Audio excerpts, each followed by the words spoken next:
Triple double hat trick, I know the code too. Ice trade, go for trade, yeah we cold too.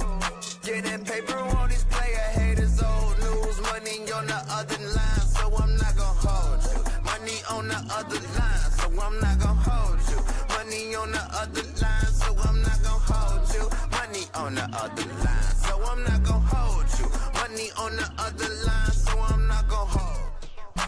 My agent just said we made 100 flat. Make it back and make it stack, this like I'm Steven Jack. Put my rings up in the camera like I needed that. Up in the air and at the rim is where I meet them at.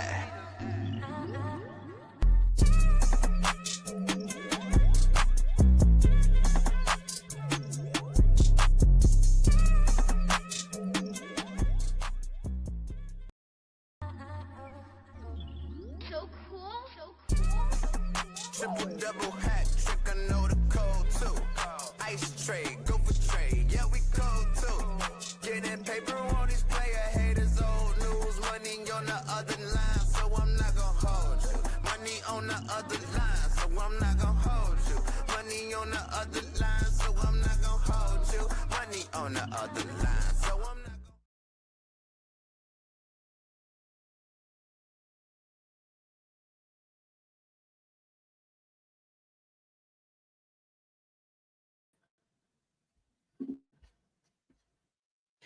What's going on, ladies and gentlemen? Welcome back to another edition of I'm Not Gonna Hold You. It is Friday, September 19th, 2025. Man, I'm your host, Scott Lewis. Of course, you know to follow me on all social media platforms and at Barber Chair Scott.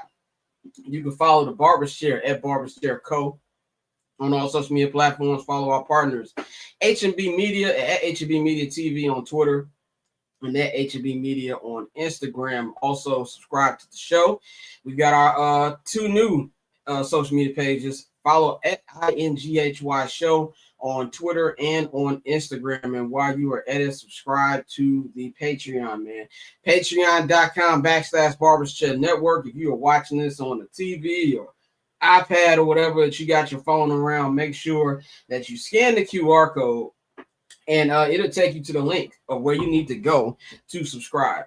If you are watching this or listen to this wherever on your phone, wherever, the link is in the description box as well. While you're at it, if you subscribe, you get 25% off your first order on the Barbers Chair Network shop. That is the bcnetshop.com. And same thing with my YouTube channel, man. Follow the YouTube channel. Whole thing on there, as you can see up on the screen. I am moving around here now because my chair does not want to act right today. But anyway, y'all see the link right there. Click on all that. So we got a packed show for y'all today here on I'm Not Gonna Hold You. This is the local hour we're going to start off with. This is the last free local hour. The price of the brick then went up, in the words of Marlo Stanfield. Starting on Monday, the local hour will be behind the Patreon paywall. So if you guys want to get our unfiltered thoughts on Chicago sports, subscribe to that, either the $5 I'm Not Gonna Hold You tier or the $10 Barber Show access tier, and you get everything that you need to get with that as well, man. So I'm going to bring in the crew right now. Joining me today, we've got J.R. Bang, we've got Dante, we've got Courtney in the house. What's going on, people? I am solid, my boy. Yeah, everybody know, Scott say one thing, do something else, but it's cool. We are back in the building. That was not my fault. See what happens when the kill is in London. This is what happens when bang, my bad. I muted you. That's my fault. Okay, he in London. No. No, you're making mistakes. That wasn't me. This is my rules. He don't really. He don't find himself. He gets to slide. Yeah, I'm sitting in the big chair. Okay, so I will not find myself today. But since we are trying to be a more professional show, there will be no more N-word on this platform. And if we do, we will get the fine button, and that includes myself. I'll believe it when I see it. We are going to try. We know that some of y'all got kids and y'all want to listen to this around y'all kids. So I'm going to try my best. And if somebody says that word that is bad, but it's good at the same time, you will hear this. Whoa, that's a fine. For the record, Oh, We yeah. gonna I send give all of the you money to guys, your Cash App. We actually have an actual Yeah. fund, and we gonna send the money. Scott, to Scott's we gonna personally, send I that. give you, my brother, until about week 6. Week 6. Our fines will pay for the StreamYard. 6-minute mark of this episode. What you mean week 6? It ain't gonna take that long. So yeah, that's we're gonna try very hard for that, man. So for the last Damien, right? This N-word ban gonna last for about 10 minutes. Yeah, we gonna try, man. But Damien is an actual friend of mine. He knows. I don't know if that's gonna work, but we're gonna try, man. So on this free edition of the Local Hour, it's only right that we bring in guest, our first guest of the show. He is not new to the show, and he is not new to your airwaves. We got the one and only Jonathan Hood from the Captain J.Hood Morning Show on ESPN 1000 Chicago. What's going on, my brother? How you feeling today? It's great to be back in the barbershop. It's always good to be around the N-word. It's always good to be with my N-words. It's a very good time to do that. But I'll send you the money later. All right, I'm already broke it. I'm already in there. hey, The we didn't N-word's say already it been though. put out there. Yeah. We didn't say it though. We can I'll say send the it to you. N-word. We don't know what the N-word is. The N-word could be negligible. It could be, I don't know. It could be naysayer. whatever. Naysayers. Let a naysayer know. Yeah, let a naysayer know. Good for Reese Davis to be in the crib. Good to hear from Right, Reese. exactly. That's what we're gonna do. Bobby Thompson in the chat says J.Hood, that prison basketball commentary is great. Shout out to everybody watching. But before we get to what we were gonna talk about today, we gotta let y'all know that this is a local hour. This is the last local hour. I keep telling y'all. This is Price the of the brick. local hour. There we go. That's the last Local time y'all gonna get Bang singing for free. You're gonna have to pay Damn $5 right. American without tariffs. Without tariffs. I didn't add the tariffs on that on there. So you will get that, which means you might hear the N-word on that version. And in the words of Denzel, I'm leaving here with something. I might not be able to say it on the YouTube, but on the Patreon, all things go. So let's do that. Now, Bang, I know you said you had a question for J.Hood before I get into the rundown. So I'm giving First off, before I even ask this question, congratulations to 200 episodes of Good Karma Wrestling, a podcast that I've never been invited to. You know what I'm saying? To talk wrestling. Just wanted to throw that out there. You know what I'm saying? Also, shouts out to Hood 6 to 9. You know what I'm saying? Captain J Hood 6 to 9 out there on ESPN 1000, taking an hour from that other morning show that we won't discuss. But I watch Hood. I've been watching Hood. If we were on the Patreon, I'd say my if we real were on the Patreon. But Hood, I've been looking at you in the way that you talk about Ben Johnson. Yeah. And I've come to the conclusion that I've been wanting to ask this question. I've been wanting to call in, see if Jay Moore take my call. Shouts out to Jay Moore and them, you know what I'm saying, and put me on. It don't seem like you are a fan of this coaching staff at all. It feels like when you talk about this coaching staff, it feels like you feel like we've been sold a bale of goods. How do you, I mean, you ain't got to go into detail, I know, but it feels like you have a number of things that you're worried about when we talk about Ben Johnson. And if Ben Johnson is really him, which is out in movies right now, what are your thoughts on this coaching staff right now? Shout out to is it Alsip? Well, I gotta go out and see that. I gotta go someplace. I gotta go check that out. I got Marcus Theaters. I gotta find that. I gotta find that movie. I gotta go see that. Gotta support. So I just know that being in training camp, and Scott can speak to this as well as I can, about how there's a lot of bravado with this coaching staff talking about it's about, we have to all be accountable, and the players have to be accountable. It's all good to talk tough, but what I'm saying is that I don't know if it's resonating with the players yet. See, he's a new coach, but you still have holdovers from Eberflus, and I just feel like some of those players might be rolling their eyes at a first-year head coach. The first time and first-year head coach does not always get respect. And if you start off 0-2, it makes you wonder whether or not that message is resonating. I would say the same thing with the defensive coordinator as well. That same DC, by the way, they won't take Scott's questions about the game previous. He won't talk about the Detroit game because he's already moved on. This is who he is now. He just wants to just move on. So I just think that you can come in, pounding your chest, talking about how tough things are going to be. But, man, that's just a huge change that's got to happen at House Hall. They got to get the guys that they want, because some of those Eberflus guys, I'm not saying all of them, but some of them are just kind of like, okay, all right, I know we got to do these things, but I still do things my way. Tyreek Stevenson.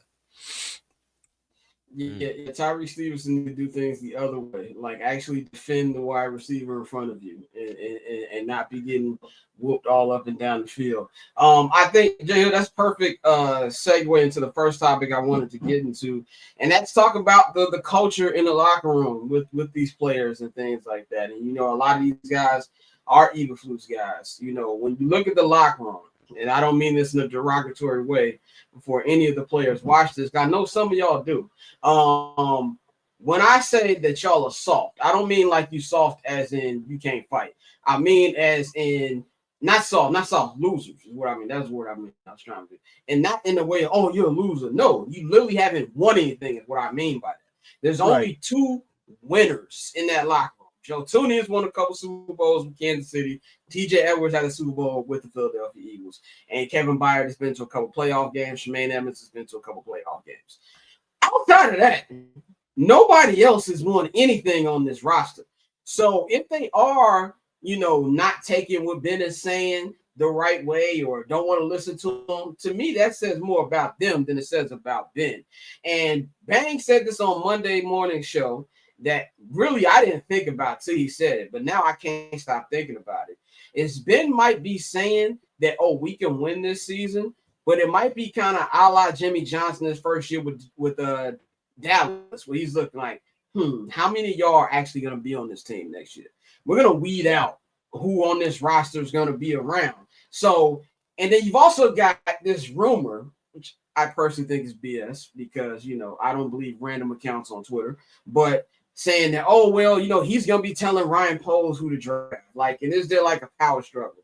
So, look, what's your thought on the culture of the Bears? Do you think Ben is seeing who he's going to cut, who's going to be here next year?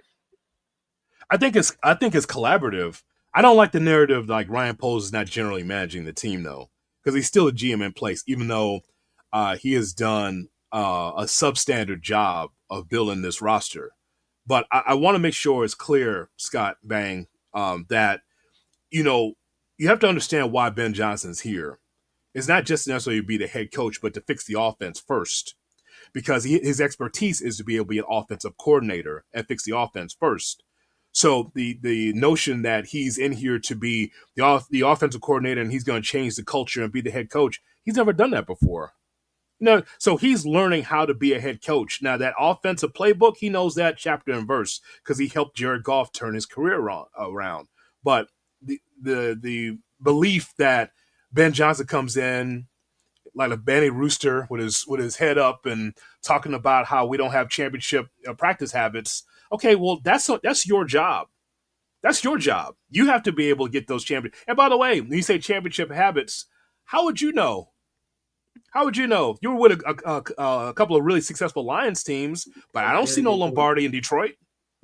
So I guess that's the whole point. Like, I know what he's looking for, but he has to be the one to lead it. I think that's fair. That is very fair, 100%. It's kind of like, you know, I feel like when it comes to saying championship habits, you do have to have a championship in order to say that. It's kind of like when, you know, Charles Barkley go up there and say how the team should win a championship, but you don't have a Shaq up here telling him that you ain't got a championship and to Google him every 2 seconds. So I feel like there's got to be a little bit with that as well.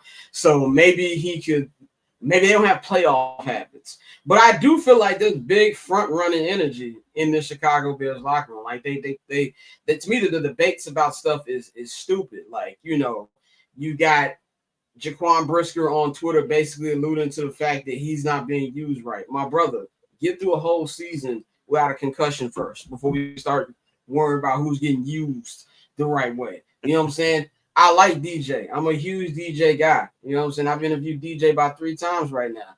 This little cool Arthur meme hands in the pocket shit has got to stop, okay? Like, stop trying to be cool all the time, bro. You shouldn't have to be called out for blocking by 2 coaches now.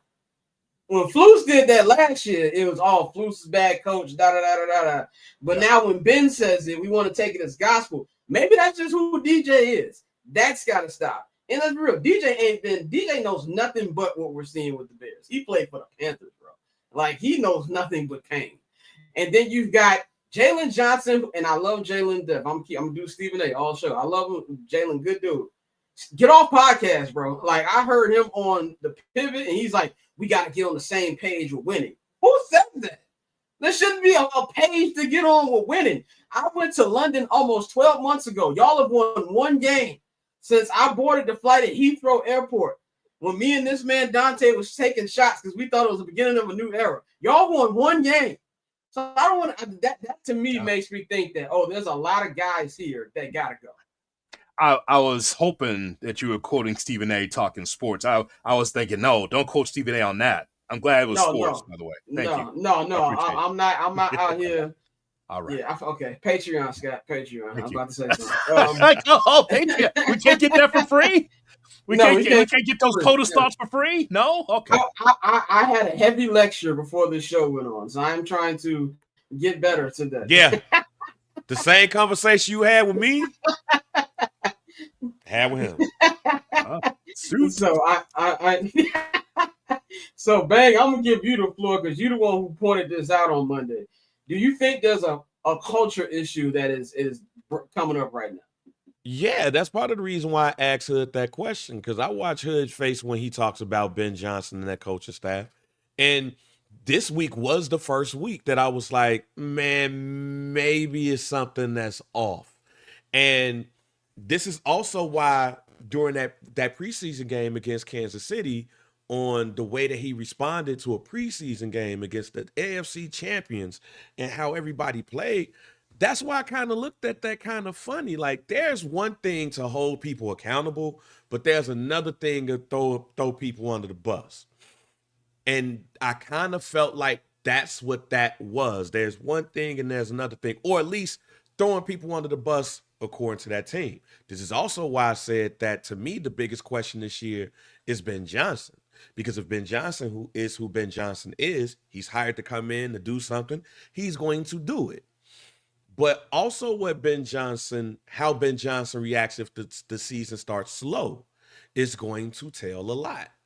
And him coming out and saying, the team is not practicing at a championship level. If I'm a player on that team, like, bro, how many championships you got?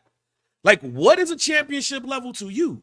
Like, yeah, you might have coached around people that had championships, but Miami ain't win no championship. Shit, last time I checked, them Miami teams ain't really go nowhere. And yeah, you was an NFC champion. You was like a couple of drives away from going to the Super Bowl, but you don't have that. And quite honestly, to me, and again, I like Ben. I think Ben is going to be great.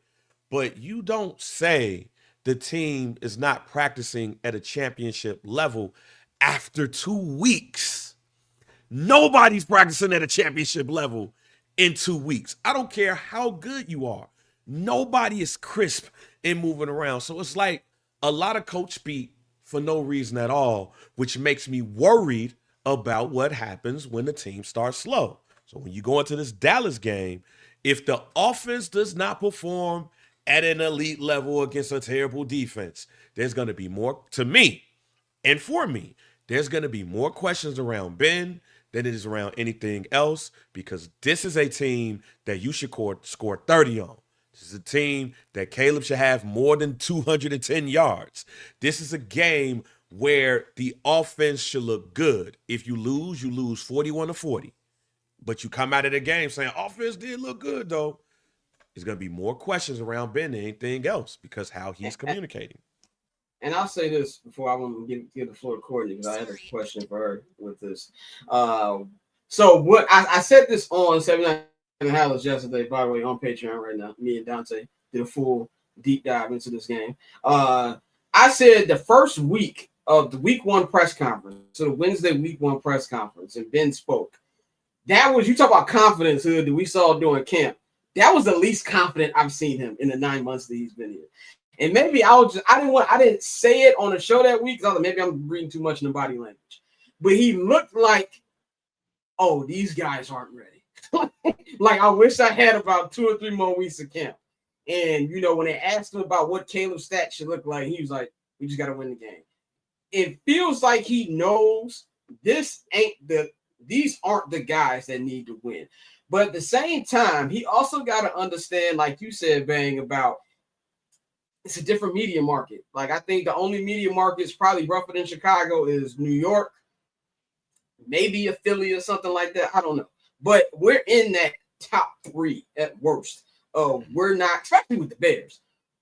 The Bears media are not going to let you off the hook, no matter how badly you want to move on to the next game. If you come out here and you lose to the Dallas Cowboys at home, 0-3, and you're getting ready to go to Vegas, you can't just move on to the next page. You can't get snippy with the media. You got to answer these questions. You've been a highly touted coaching prospect for the last 2 years.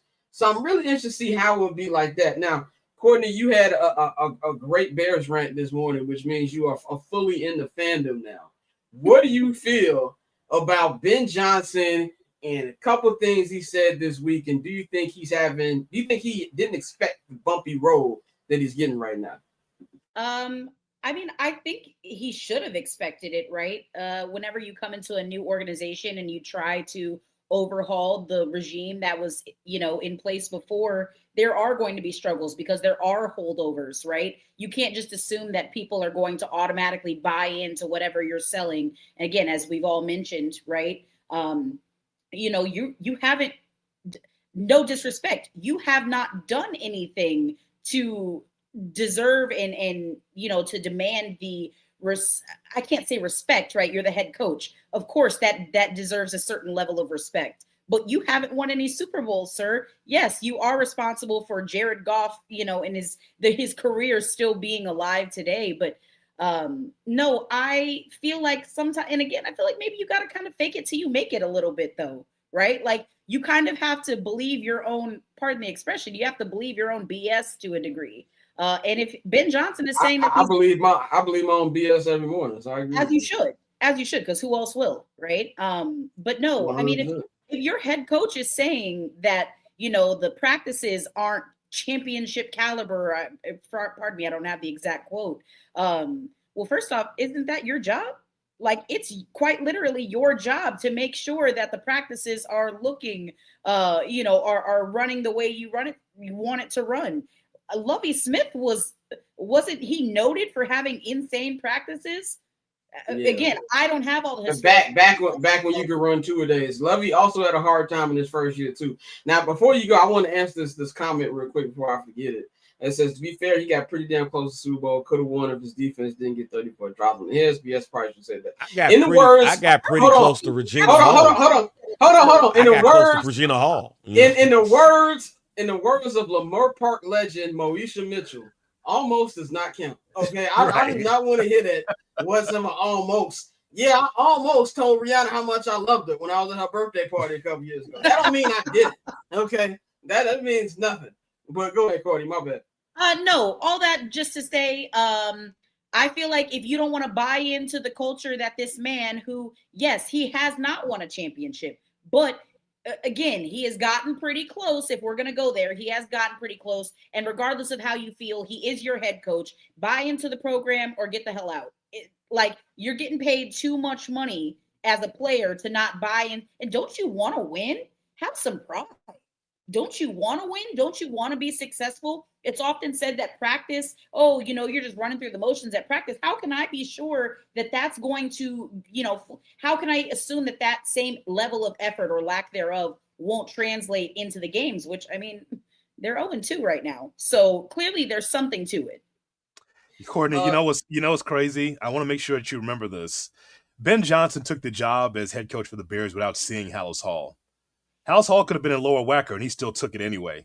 It's amazing. Like, it just shows you, like, there's no way that any of us would take a job without seeing the place first, right? Where am I working? He wanted to be a head coach so bad that he was like, I don't need to see the weight room. I don't need to just let me in there and just coach ball.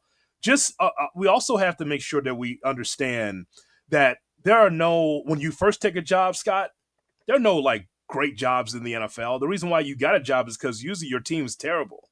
right? So there are no like plum jobs at the top of the food chain in the NFL. Be like, here's a job for you, and the team is ready to go. Well, I mean, even with all the changes that were made in the offseason, still Ben Johnson has work to do to try to change that culture and change the team so it can be better than what it has been under Eberflus. So, like, just remember, you take a job, any of these sports, you take a job, usually that job's bad, and it's up to you to change it.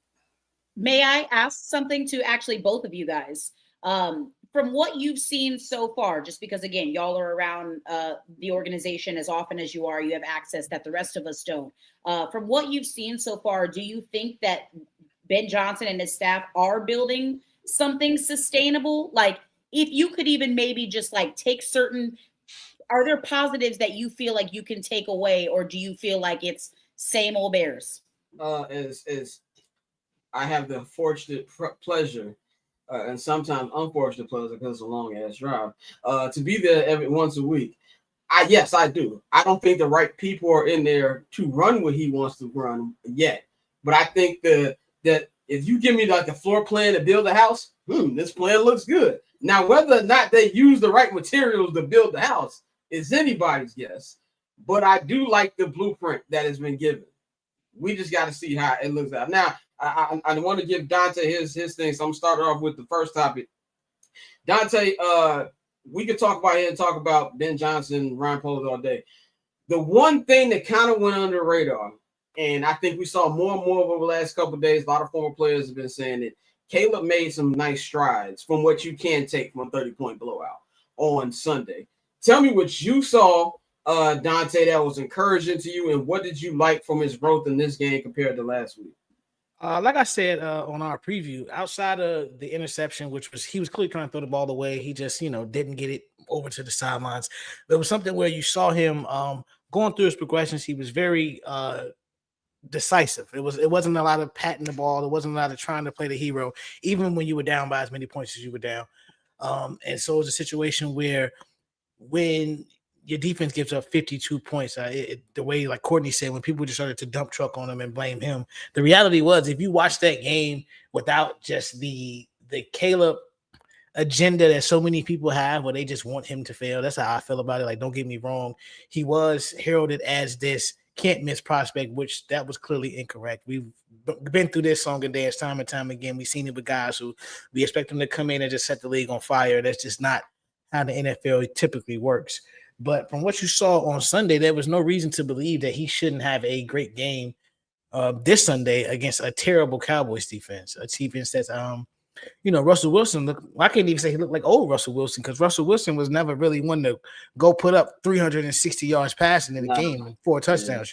So for me, it was just more so again him being comfortable in the offense, dealing with there was a lot of 1st and 15. 1st and 25, like just BS penalties that they were getting, and he was still able to drive them down the field when he could. So for me, it's just more so letting the kid get comfortable in the offense. I know it's year 2, but it's still his first year with Ben Johnson, first year with this team. I mean, with this scheme. So I liked what I saw, despite them getting their ass kicked. It was more so Caleb could have laid down just like the defense did, but he didn't. He stayed out there. He kept trying to make plays, and I think that's positive going forward. Yeah, now that's the 1st and 15, 1st and 20s, whatever. That's a good point. Hood, I know Courtney Cronin brought that up on you guys' show this morning. Now, one thing I love about you guys' show is when Cat gets too excited about things, you go, all right, let's relax. Like we getting happy about small things right now. So are we doing too much with the Caleb growth thing? Like what did it look like in your eyes that we saw Sunday? I know it was a blowout, so I don't want to be taking too much from it, but also want to give him credit. I just think that you always take a measured approach with young players. I just think that in his second year, what Caleb looked like in game 2 against Detroit, it didn't look like Justin Fields in game 2. It didn't look like J.J. McCarthy in game 2.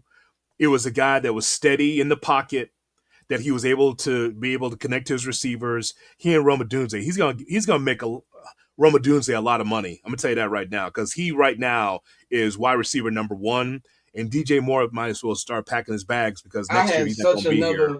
I had such another Patreon comment about Rome, but I can't see it. I can't Why? wait to be on Patreon next month. It's wild. It's wild. I ain't gonna lie. It's a wild comment. Go ahead. Let's keep it to football, man. Keep your My mind, man, it just be going places. Go ahead. anyway. Don't you want a nice clean soundbite from me? Bang! He doesn't Yeah, understand the business. I do, Don't even and want that's a why I good didn't. clean And that's soundbite. I'm why. trying to give you. And that's why I didn't say it. That's why I didn't say it. This guy here, man, this Scott, man. I'm telling you, man. He gets LinkedIn, and now he got this big ass head. Yeah, I mean, now he thinks he's big shit. Now he got LinkedIn. But I would just tell you. And by the way, they go to your LinkedIn and be like, "Oh, who's this Irishman? Scott Lewis." like this, who's this Irishman with this bar stool? I gotta check this out. This whole thing. Anyway, That's a very Irish name, Scott. it is. It's like, I oh, never Scott. actually thought about that until right now. He fools him in interviews. Yeah, Yeah, exactly. It's a non-ethnic name. You know what I'm saying? So when people look at job applications, like I can hire this guy. So that shout out to my moms.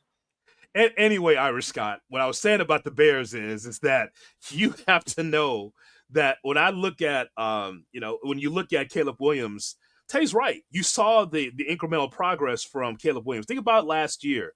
Tay, what did that look like? You see, he was underthrowing receivers or trying to run out of the pocket all the time. He's actually got more peace with his feet now that he could be able to still settle in the pocket, get it to Zacchaeus, to get it to Adunze, to get it to DJ Moore. So yeah, it's progress. But here's the thing: when the defense is so bad, I don't see Caleb Williams scoring like 4 or 5 touchdowns to try to keep the defense honest. Like he gonna do what he's gonna do, but the defense has got to help him out too. So everything's all a bounce with this football team. Caleb's getting better, but the defense also has got to do their job too.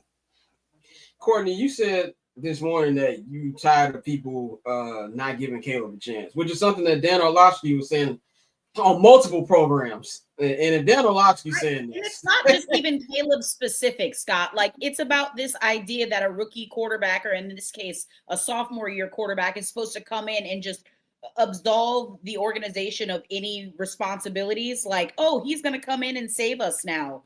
That's so incredibly unrealistic. And not as it unrealistic, it's unfair. Again, I know life is not fair, but I just think that that's a really difficult position to put even a generational talent like Caleb, right? Again, I put air quotes around it because that's what the streets are saying.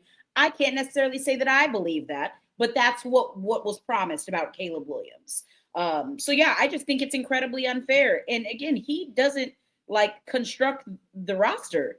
That's above him. He can only play the cards that are dealt to him.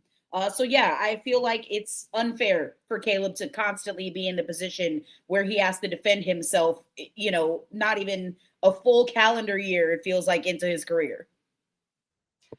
Yeah, I agree with that. Real quick before I go to Bang, question is, are the pre-snap penalties on coach or the QB? I think it's on the coaching. I think it's on the QB. I think it's on the O-line. I think that they need to get a better job of getting those plays in way quicker. Because when I was at the game on Sunday, granted, it is very loud in Ford Field. To me, it's one of the most underrated atmospheres in the NFL. It felt like an NBA arena in there because the way that they got the press box, there's no screen blocking us from the crowd. So it feels like you in it. So it's very loud. But they were getting in a play with like 12 seconds left on the clock. So I do think it's a collective thing. But they were also doing this in camp when there was no loud stuff. So that's, I tweeted that in mid-July, and oh my God, Bears fans call me everything under the sun. Somebody told, when did you become offensive line coach? I ain't got to be offensive line coach to know that, hey, false starts from your backup center to your starting center is not good. So that's just something I've seen right there that I think it's everybody. Wasn't as bad as it was week one, but it was still bad. It was bad in camp. Bad in preseason, bad at the crib. You at home where the crowd is quiet at Soldier Field. And so when I talked to former offensive linemen about this, right? I asked them, I said, like, how long does it take for an offensive line to gel? And some guys said it could be all year. It could be like a few games. But when you false start, that means that the rhythm and the timing is off. So that's not a coaching thing because, as you well know, Scott, because you've been in camp, they've been kicking their ass all training camp to try to get this right. This is why they was kicking guys out and were like, all right, Benedict, get in there. Like, all right, Trapello, get in there. They were changing it because, guys like Wright on the right side or what's happened with Braxton Jones, those guys would jump. And so that's just got to be a rhythm timing thing from them. I have a question. At what point do you I know there were some injuries and stuff maybe that wouldn't have allowed it, but at what point when that continues to happen, do you go sit down, bring somebody else in? And see, that's also what Cap brought up on the show this morning. He was asking Courtney Cronin. I'm sorry, I did not listen. No, it ain't you. It's all good. No, I was bringing a backup to your point. Is what I'm saying is but also you gotta look at the depth of this team, which goes back to Ryan Poles. You got dudes who he drives through not even dressing. So it's no, I definitely don't have faith in the backups. If you got a deep team, you can pull it because you got somebody on the bench who's capable of do that. But you got all these draft picks. All right, Scott, can't say that. You got all these draft picks of these people that Ryan Poles drafted. I'm working in real time. Boy, this fucking show has changed. What happened? What happened to this show? We had a very good meeting before the show. My God, my boy. Great meeting. we had a great meeting before the show. I come here for the soul food, not for the potato salad. What the fuck happened? And that was my point in the meeting. But I digress. No, we said excessive. We didn't say don't say. We said excessive. This show, my God. Because I've almost cussed a couple of times, and it would have been excessive. Exactly. We gonna call this episode the N-word dilemma. That's what we gonna call this episode. He said Scott is on his Josh Allen arc right now. So basically, man, Ryan Poles be drafting all these dudes who can't play. He's not playing instruction. I'm trying. And that's why it's so thin that if you got somebody who gets hurt or not playing well, you can't threaten with bringing them on. So that's the issue that we got right there, where you can't just say, if you are bangers, I'm sorry, turn the camera off. That's hilarious. I'm just cleaning up your show since you still. You got a new sponsor here, by the way, on Barber Care, brought to you by Ajax. Yes, brought to you by Ajax. Yes. You want to clean up your show? Ajax. My God. Hey man, I'm trying, brother. I'm trying. Let's go to the actual game. Did the government come after you, Scott? What happened? The government did not come after me. Okay, all right. Bang did. Yeah, Bang did. Yeah, Bang did. Not that the Cheeto in chief did not say anything. See what happens when you keep the suits around? Yeah, exactly, Courtney. See what happens when you keep the suits around. Exactly. Regulated by the FCC, I guess. Opinions on bringing in Isaiah Benedict fans, like I just said, these guys ain't even suiting up. Right. He said, as a Bears fan, never ever say how much worse could it be. It can always get worse. Never say can it get worse.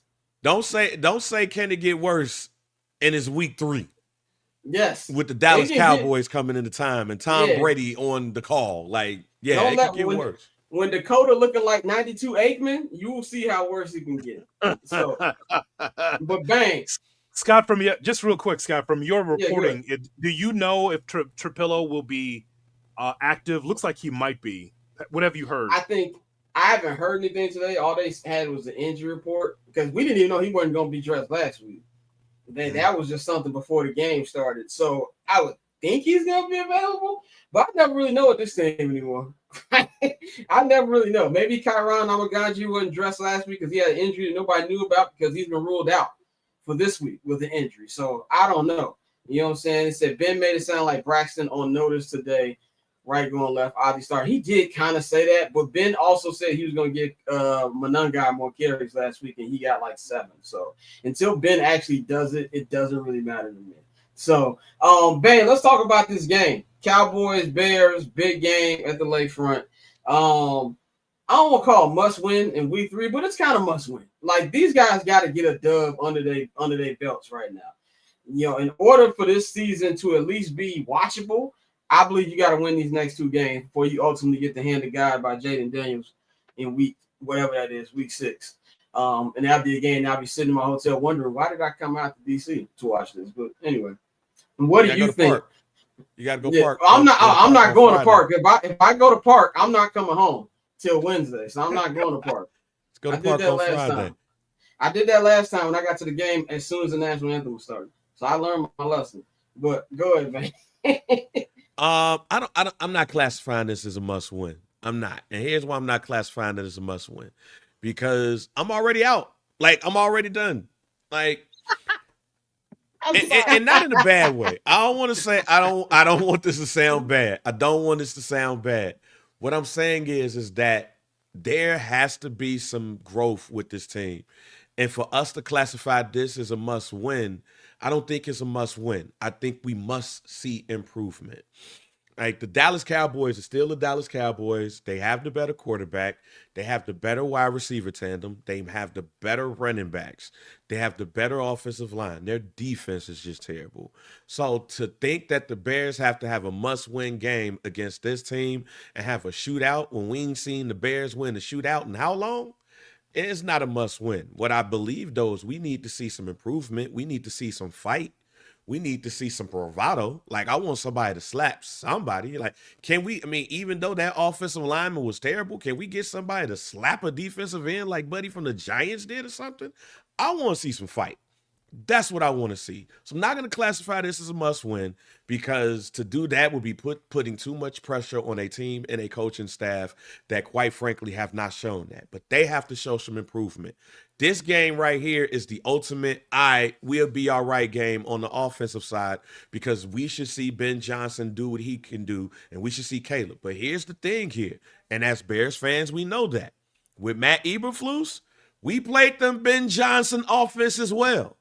Yeah, he did. Eberflus played these Ben Johnson offensive this as well. So who's to say that this defense won't look good against this offense right now? That's all I'm saying. And that's why I'm not classifying this as a must-win. Media-wise, though, this is a must-win. Because if they go out and lose against the Dallas Cowboys, I can tell you right now, Hood, I will be up at 5:45 in the morning. I will be up at 5:45 in the morning to hit Cap as soon as the show starts. I can hear Shay already. Cap, Hood, I've never seen this before, Cap. I've never seen this before, Hood. This is an absolute disgrace, the Chicago Bears. This is an absolute hear it now. disgrace. Yeah. Media-wise, this is a must-win for epic proportions. Because them calls against losing America's team, oh my God. Yeah. Also, Flus knows the things Caleb can't do. So that's very important. Do he? Dante. Do he? Look, man, it's the Bears. So Dante, here's what's interesting, right? Okay. With our show, and Courtney, you should listen from 6 to 9, please. We just need just one listener. Absolutely. Just one. It's a busy day. Hockey season's about to start over here. So don't start that shit, Bobby. So Tay, you need to hear sometimes with a third ear. We have Tom Thayer on every Thursday, right? And I asked him about the same thing we're talking about. I said, Tom, Matt Eberflus worked with Caleb Williams. How much of an advantage is that for Dallas?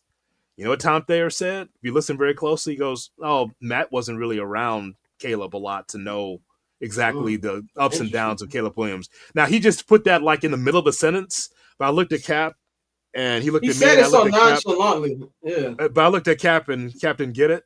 And I said, did you hear what he said? Oh, I got it. It's a joke. I get it. Yeah. So we looked at each other like, so that tells you a lot, because I always thought, here's what my thought was. I was giving Flus the benefit of the doubt, Scott. You know what I would say? I said, Matt Eberflus could talk to Caleb Williams as a defensive coordinator and say, through my eyes, as a defensive coordinator, here's the things that you're making a mistake with. I would have my guy here. So as I may not know offense, but I know defense. So watch out for this. I don't think even Flus was doing that as a defensive coordinator with a quarterback. So there's some insight there from Tom Thayer. This is how you know it was bad. Remember on Hard Knocks when it was Caleb and Flus talking, and Flus was the one taking notes? I'm like, what are we doing? Like, you're the coach. And Caleb is reading it, and Flus is, okay, all right, okay. I'm like, oh no, we are cooked. We are cooked, bro. No, when Nick Saban came in there, he was like that. Me, like, damn, you live like this? That's what Nick Saban was like when he came to Dallas Hall.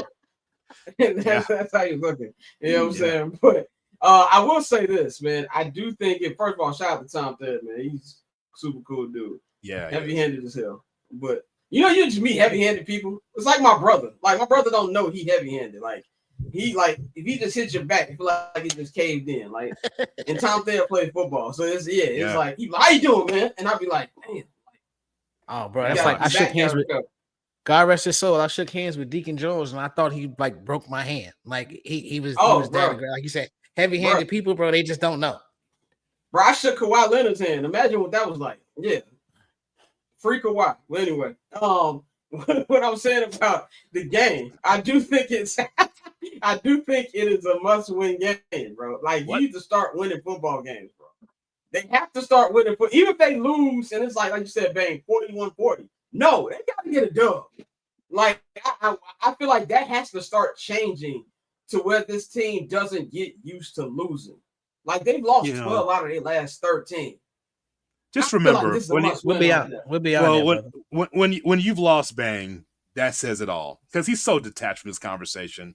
He's so detached. Just look at him. Yeah, just like, I mean, you know what? And listen, because we've all been through it before. I understand. Like, but I would just say this: like, of course, it's a must win because you don't want to be 0-3. Ask our boys in New York whether or not the next game for the Giants is that a must win when you're 0-2. Ask Browns fans. Ask Carolina Panther fans. Ask some of these teams that are 0-2. Of course, these are must wins because you don't want to be 0-3 like the Dolphins. You know, like that drop of black blood, McDaniels, the head coach is going to get fired here. Black King. Mike McDaniels. He's definitely cool. Hey, look. Hey, just Bang, one drop, if Mike McDaniels calls you the N-word, are you offended? This is a serious question. Are you offended? Don't leave the show, Bang. Don't leave the show. Bang said, all right, don't bother. No. Orlando, No, it took me a minute to catch it. That's why I was like, wait a minute, what? If Mike McDaniels calls me the N-word, I'm offended for like 5 seconds. I'm offended. I really think I'm about offended. It. It's like if Isaiah Hartenstein Just one calls drop. me the N-word, I'm gonna be mad. Just one drop. I'm Now, sorry. Isaiah Hartenstein is 7 foot in the hoop. I won't even be mad. I have questions. Like, I have questions. Mike McDonald too small. He too small, and he got glasses. And I'll take his off-whites. Like, that'll be and he got glasses. We knew this country was changing when McDaniel got in through the Rooney Rule. We knew this country was changing. Crazy. That was one of the most mind-blowing things about that like entire saga of him suing Flores suing the NFL and the Dolphins, and then said, well, hold on, we're actually not racist. He's black. The fact that you tell me he's black, 2 Americas, because that's crazy. Yes. Look, man, it's 2 real African Americans I rock with. One of them I work with, and one Hood works with. So what about the rest of us? That's hilarious. Nah, we black. Oh, okay. Courtney, we black. Courtney, you don't even have to worry about that. Like you've been hanging around us too much. So if anybody even questioned it, there'd be a problem. Okay, like yeah. We have corrupted you in the last 2 years. That I actually feel kind of bad. It's true. I'm no longer green like I used to be. Right, yeah. Read the group chat now compared to 2 years ago. Night and day. But Courtney, close out on this. Is this a must win for the Bears? I don't like the idea of any week 3 game being a must win. Of course, going down 0-3 is not ideal. I think it'd be great for morale. So, I mean, I guess it's a must win, especially if it's at home. If it were in Dallas, I'd be like, okay, I can extend a bit more grace. I feel like you got to win at home. And I'm going to need Tyreek Stevenson to lock in. Again, help me. I'm becoming important at work, and it's ruining my life. That's the both of us this week. Orlando, Courtney doesn't say G and folks, but she definitely be saying decent. So we're there. But before we move on to our final topic, which is baseball for a little bit, I know Courtney and Hood, y'all going to leave after we done with this hour. So my question for y'all, me and Bang will give our predictions later. Do the Bears win? Yeah. Look at that Black King right there, Mike McDaniel. Remember, Black History Month isn't just in February, people. Do not forget that. Happy Kwanzaa, guys. Happy Kwanzaa.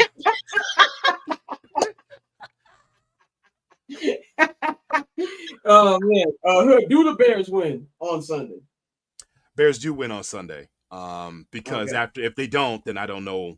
I'm not sure where the next win's coming from. I expected to go into Vegas like, yeah, we're gonna go in because I'll be there. I want to be a part of this trip because I thought they could beat the Raiders. Now I'm not so sure, but it's got to be Dallas first. I think that the Bears can exploit Eberflus's defense. I think we're going to run the football better. It's just that I don't want to go into like a back and forth scoring thing. Like, what's the total? I think the total's 50 and a half, something like that, 51 and a half. Yeah, I'm taking the over, but if we get into a shootout, Dakota going to win that. But I feel like the Bears can be able to play a good enough defense to be able to hold the Bears to their first victory. What did that British dude say? I don't think you have the facilities for that big man. That's what comes to the Bears. It comes to the shootout. We ain't consistent enough. Courtney, do the Bears win on Sunday? Yes. Say it. Yeah. Yes. Okay. I think they do. However, Brandon Aubrey, I feel like y'all need to like put a hex on him or something because I'm so tired of watching kickers impact games to this manner. No one should be kicking a 60+ yard field goal. I'm over it. You know who Mike McDaniel looked like? He looked like Teddy McDonald off Snowfall. That's what he looked like. Oh, he do. He looked like Teddy McDonald. I don't have any more drugs for you, Franklin. That's what he looks like. 100%. Also, this is unrelated. Someone in the comments just said we got it for that 4K yards and that's it. I feel like that's really hard to do now, considering that like every drive I feel like starts at like the 35, 40 yard line. Am I tripping? It's hard to do, but he had 3,500 last year. So I think it's very. I'm just talking out loud. Man, everything is hard for the Bears to do. Like everything. That's also very true. That's also, oh yeah. Patreon. Patreon. That's what I'm gonna say. Patreon is what I'm gonna say to that. Let's close up this hour with some baseball talk because there's one winning team in the city, and unfortunately, that's the Chicago Cubs. So they clinched this week. They will be a wild card. I mean, they're still mathematically in it for the division, but let's be real, Brewers gonna win that. Now, Hood, I know your co-host. I love watching his rants after the Cubs do lose. That I run right to Cap's Instagram as soon as the Cubs lose anything. Do you think? What are you doing? This sucks. And you hired this guy, Craig 500 million for that? Not gonna happen. How can you bring him up and not play him? What was the point of bringing Cassie up if you're not playing him? Who are we imitating right now? I just want to make sure That's Cat. My man Cap, his co-host on this show. Keep up the good work. Keep up the good work. Cap. I will be tapping him from here on out. Love what you're doing, Scott. Huh? They love what you're doing, Scott. Keep up the good work. But Hood, do you think that they actually have a chance this October, or are they gonna be back on the first week of the season, first week of playoffs? Well, first of all, I'm a big fan of Barbara Chair's baseball coverage. So thank you, Tay. Thank you, Courtney, for the baseball coverage. To where I go for Thank you. Appreciate that. I love your baseball coverage. I told Suit there, Scott. I told him how much I enjoy your baseball coverage. So I'm a big fan. So I've heard you guys talk weekly about the baseball scene, the playoff scene. The Cubs have as good a chance as anybody to be able to go far in the playoffs because there's no one dominant team. You look around, and even though there's big spenders like the Mets, who's been free falling, the Dodgers, the Rangers, there's a lot of big spenders. But I think that the Cubs, for who they are, I think they're like any other team. You get hot, and then you never know what happens. It's funny, like a lot of these teams want to be the Diamondbacks, right? They just want to be like, well, we have good talent. We don't have supreme talent, but if we play consistently, we have a chance to be able to win the World Series.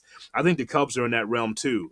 It's been up and down with them, but I feel like if they are able to just hit the baseball, they're very good with their starting pitching. They have 2 or 3 guys that can get it done as for their starting pitching, and they have as good any chance as anybody in the National League, including the Dodgers and the Padres, to get there.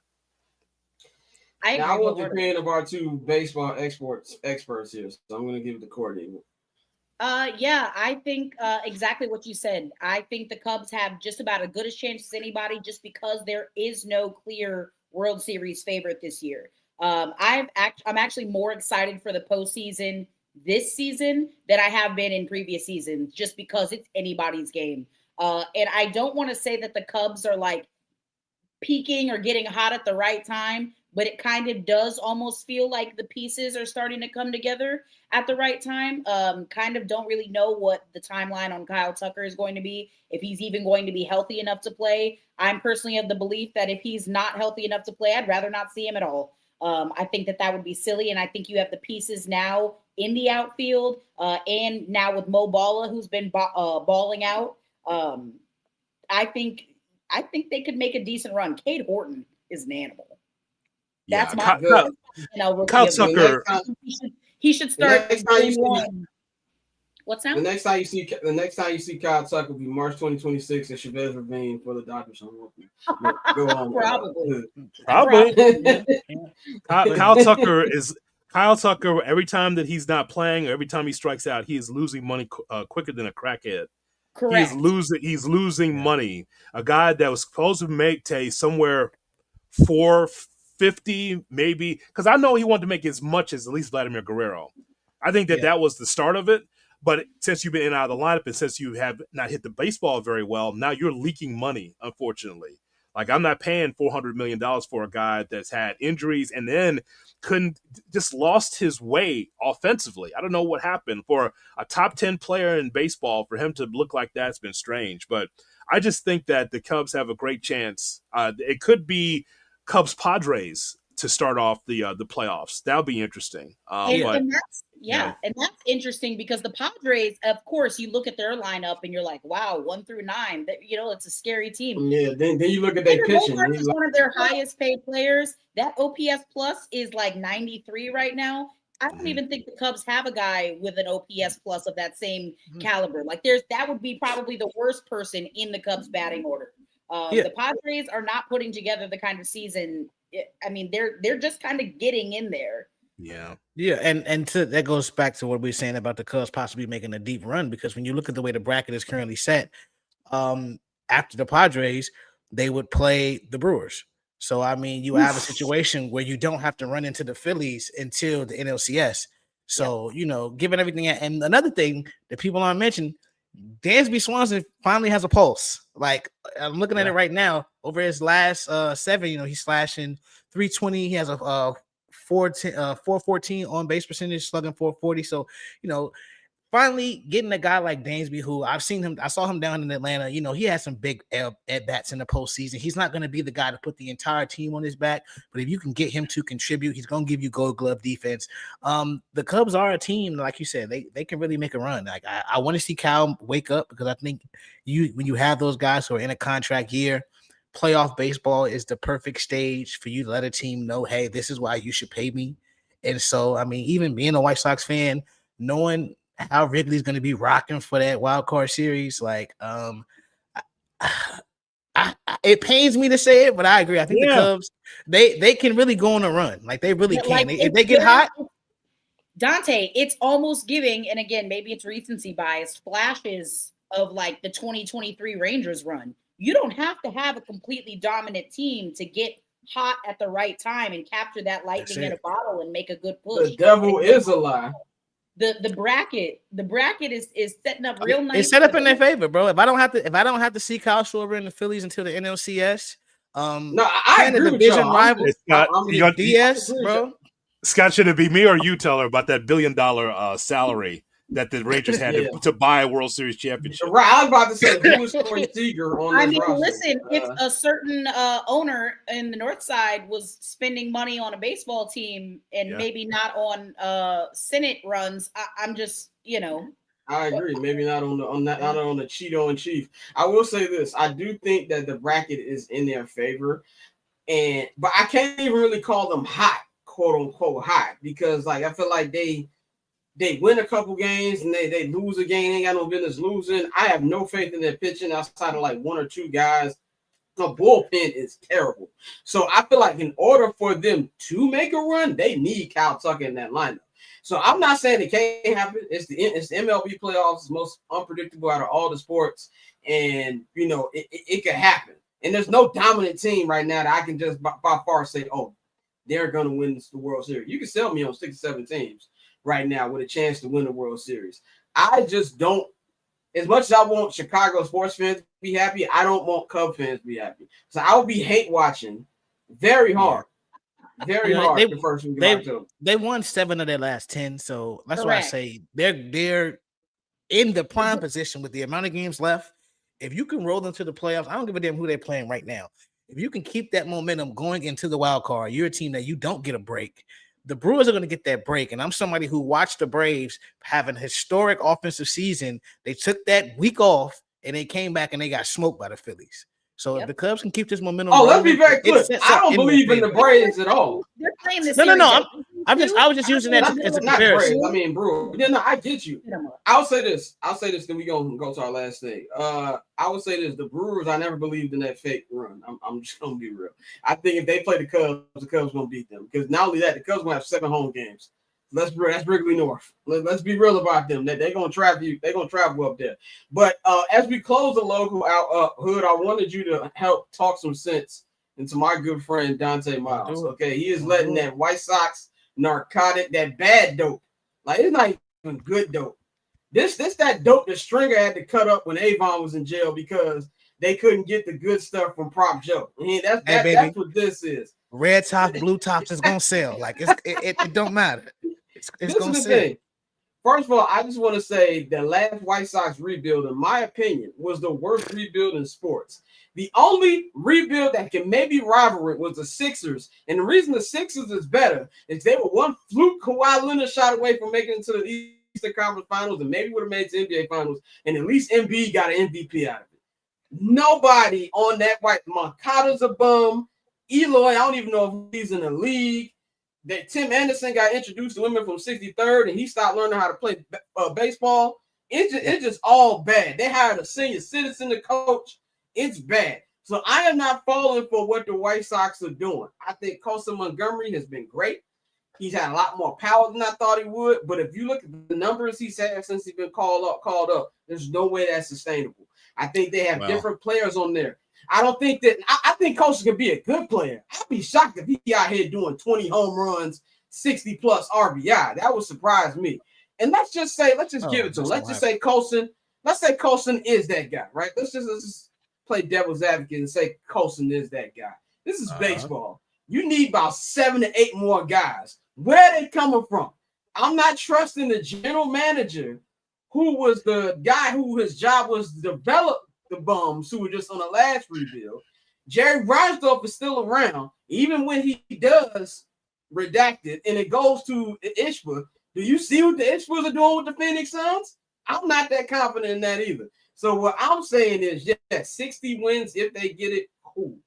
But you can't tell me that this is, I don't look at this as progress until we get closer to 80-something wins. And even that, is this franchise going to put up the money to make this a good team? Because that's what Baltimore, they want to do that. And now you see the mess that they're in. So my question to you, Hood, is what do you think about the Sox right now? Okay, well, first of all, I'm not going to have you say what you said about 63rd Street because it's gentrified now. Have you seen they got a Champ Sports now on 63rd? So I'm not going to let you say that about 63rd. I also seen some clucks on 63rd bottom Starbucks that be over there by Candy Cane too. So it's still there. It's like Brooklyn. It's like Brooklyn. You go to Brooklyn. Yeah. You go to Brooklyn now. I was in Brooklyn a couple weeks ago. You make a left, you in Jay-Z's Brooklyn, Barclays, Junior's Cheesecake. You make a left, you see what Fabulous got the rounds for his first album. So that's kind of like what 63rd is right now. Go ahead. I just got a text from Reverend Brazier. That's blasphemy. Don't be saying that about 63rd Street. Anyway, so Brazier don't like that. So what I would tell you is that with the White Sox, Tay, it's good for you to be optimistic about the White Sox. But here's the thing. I like the young guys. I was just out there for the last game against the Orioles. And, yeah, I was frustrated by looking at Michael A. Taylor and just like Dom Fredericks or somebody. I was just like, it frustrated me by seeing these guys, Mike Talkman from Palatine. Yeah, because it's like, at some point, a lot of these guys are not going to be with the team. So I heard the Chris Getz press conference the other day, and boy, it was lengthy. He had a lot to say. It was like It was just a lot that he put out there. But the one thing that I did not take away from that press conference is that the Sox would be able to spend some money. He said, well, we got to find out how the budget, how it all fares out, how it shakes out. And it's like, don't lie. We already know your budget. It's not a lot. So what I need from the White Sox is to build on their youth and to be able, and the way that it's going to get better for next year is that they have to get 2 starting pitchers, and it ain't going to be top shelf. It'll be somewhere in the middle. And then you got to get a back of the bullpen guy. That could be Kenley Jansen, by the way, if he's available for like 1 year. But you need to have that.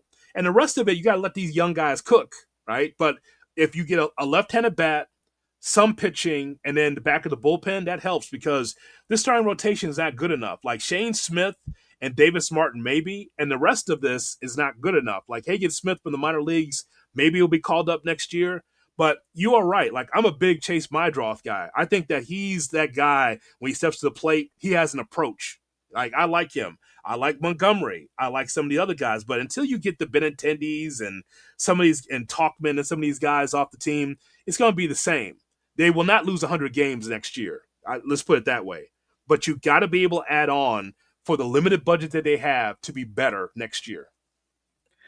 No, I agree 100%. And it's kind of disappointing. Like, how it's one of those things with Chicago sports where you say, it's disappointing, but I'm not surprised. Like you said, with that press conference, like we know, like you said, the budget is not going to be there. So don't play in my face and tell me it's going to be there. Their biggest chance for an addition is Lewis Robert playing like he has a pulse for an entire season instead of, picking his spots where he actually plays. But I'm with you. I love the young talent. And it's one of those things where, Scott, I get why you hesitate because it's literally the same story. We trade a dominant lefty to Boston. They give us a package of prospects. We try to make something shake.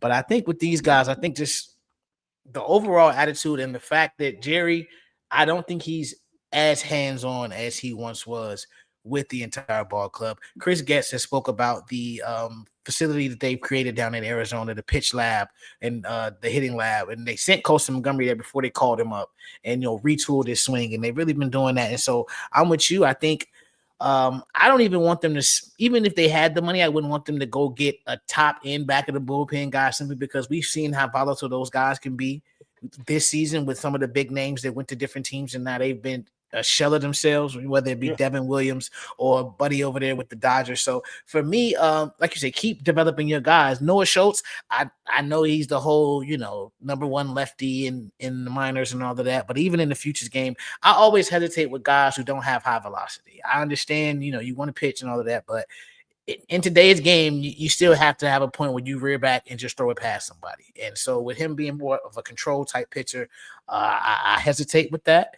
So knowing that the Ishbia transfer of power is still 5-10 years away, I don't hold my breath on that. And it's really just more so you have to, again, hope that the prospects you have in-house just continue to develop. And we've actually seen more development from these young guys at a quicker pace than we did the last guys. I also think that the COVID stoppage played a big part in it because remember, Garrett Crochet and Andrew Vaughn didn't get a minor league career. They were on the taxi team, and then they got called straight up to the bigs. So now you actually have an opportunity to develop some guys. And so again, it is the same guy Getz who was in charge of development back then. But I'm gonna have a little more optimism that at least in terms of our prospects, that they'll pan out a little bit better. And you're gonna need a first since Greg need a first baseman badly. Oh man, I'll let you finish. Courtney got rolled, so Courtney, you can follow Courtney at 1-800 Collobro. Courtney, you doing content for the IG? Oh yeah, so I'm actually leaving now because I gotta head out to Fort Worth. It is the last Iron Skillet this weekend. SMU TCU facing off at 11 a.m. tomorrow. Texas guy? No, I was representing the state of Texas for you. Oh yeah, okay, yeah. I guess that is like Courtney looked like you threw up a gang sign. Okay, yeah, because this is Pony Up for SMU, but we don't do that around here. But they're so close to each other because this is like Go Frogs and then Pony Up. It's like a little bit. It's very silly. Anyway, I will be out there tailgating, talking to people. Hopefully, people let me try their brisket, while they're out there grilling. and I'm going to stick a microphone in their face and ask him what the vibes are like. That's what we're going to be doing this weekend. So follow Courtney, follow the Barbershare IG, because that will be all up on there. Courtney, we will holler at you on Monday morning. Absolutely. It's a pleasure, guys. All right. I'm going to wrap this White Sox conversation up. We're going to let J.Hood bounce by saying, excuse me, Ben, could you put the pitchfork down? Thank you. Put the pitchfork. Stop trying to sneak the pitchfork in the show. Thank you. Go ahead. In the words of our... You're in the suburbs now. You can't do that now. Exactly. Orlando peeped it too. Exactly. Orlando peeped it too. When it comes to the White Sox, I'll close with this. In the words of our once war criminal president, fool me once, you fool me. You fool me twice, you can't fool me again. That's how I feel about the White Sox. I'm not going. Until I see bottles being popped for a playoff appearance, I'm not falling for it. If anybody tell me I'm bandwagoning, they won the World Series on my 17th birthday. Y'all can't tell me what I can and can't do. Did Jose Valentine sign your baseball when you was a little kid? I don't think so. Do you have an autographed Frank Thomas mitt? No, you do not. So I will move with this team as I choose. But that's I'm what gonna say I this. feel. I'm gonna say this. If you wasn't here when it was Ray Durham, Maglio, Ordonez, and Carlos Lee, don't talk to me. Like, I didn't see some things. If you wasn't there when we was the third place in the AL Central every year for like 2/3 of the 90s, the strike we would have got. We almost would have won the World Series without the strike, but we're not gonna go there. We don't have to keep taking it back. And also, bro, I remember, if you don't know who One Dog is, don't try to tell me what I can and can't do when it comes to the White Sox. Bro, and I'm gonna say this. I think, and this is why I'm disappointed that Tim Anderson didn't pan out. The Chicago White Sox are just better when we have a great black baseball player. We just are, bro. It's a part of our history as much as the White Sox had itself. Like, we've always had guys. Make the White Sox black again. Make the White Sox black again. Hey, man, we got to find somebody. Make the White Sox black again. Gotta make them black. Gotta make the White Sox black again. Gotta make them black. Gotta make them black. Some of the teams are white, but the White Sox are best when they're black. Hood, man, we gonna get you out of here, man. Let them know where they can follow you. Anything else you got going on? What time the show come on? All that good stuff. You can follow me on TikTok. I'll start there. I haven't done that ever before. While it's still open, while it's still working, TikTok J.Hood. Hey, Trumpito agreed to a new deal today, so we're still here. I guess we're still here. TikTok Shout out to that, because I'm getting closer to the other followers. I was going to be mad if they took it down. Let's keep it up. I'm on the Cap and J.Hood morning show, weekday mornings at 6 on ESPN 1000. We got the ESPN Chicago app as well. I'm doing wrestling content for Good Karma Wrestling on YouTube, as well as Pro Wrestling Nation on Sunday morning. So we keep it busy, man. The Under the Hood podcast as well. I feel like I'm a guest, but really I'm family. I'm actually part of this network. Family of the program. Yeah, actually. So that's this idea that I'm a guest, like I'm an outsider. I got my feet up on the damn furniture up in here. So yeah, you don't have to ask when you go into the refrigerator. Yeah. I comment. Yeah. Like once I ease out of this box, I'm going to be commenting on the show. So like I always do. So I'm not a guest. I'm part of this family, and I appreciate y'all having me. Always good to talk to you, brother. We gonna holler at you. Keep down no gang signals, please. It's a new barber chair, please. Yeah, especially not them West Side gang signals, man. Come on, man. Exactly, man. This is a South Side show, brother. Yeah, you think he's standing you think he's standing in front of a wicker chair at a party? Yeah, he think he's in front of El Grant. You're not an El Grant, man. You're muted. Muted. Oh, hold on. Let me find the button. Oh, there we go. I got to find. There we go. Hey, man, I'll be on 17th and Damon every Thursday now, so I'm everywhere. Whoa, that's fun. I'm everywhere. I'm everywhere. Shout out to Nikhil, because he usually is quicker on the fine gun than I am. But Hood, we gonna holler at you, brother. All right, thank you. Yes, sir. Man, we're gonna get into the rest of the NFL. I had a commercial break on here, but we're not gonna do a commercial break. We're just gonna get right into it because we're on a little bit of a time crunch. So what we're gonna do, man, we're gonna talk about last night's Thursday night football game between the Buffalo Bills and the Miami Dolphins last night.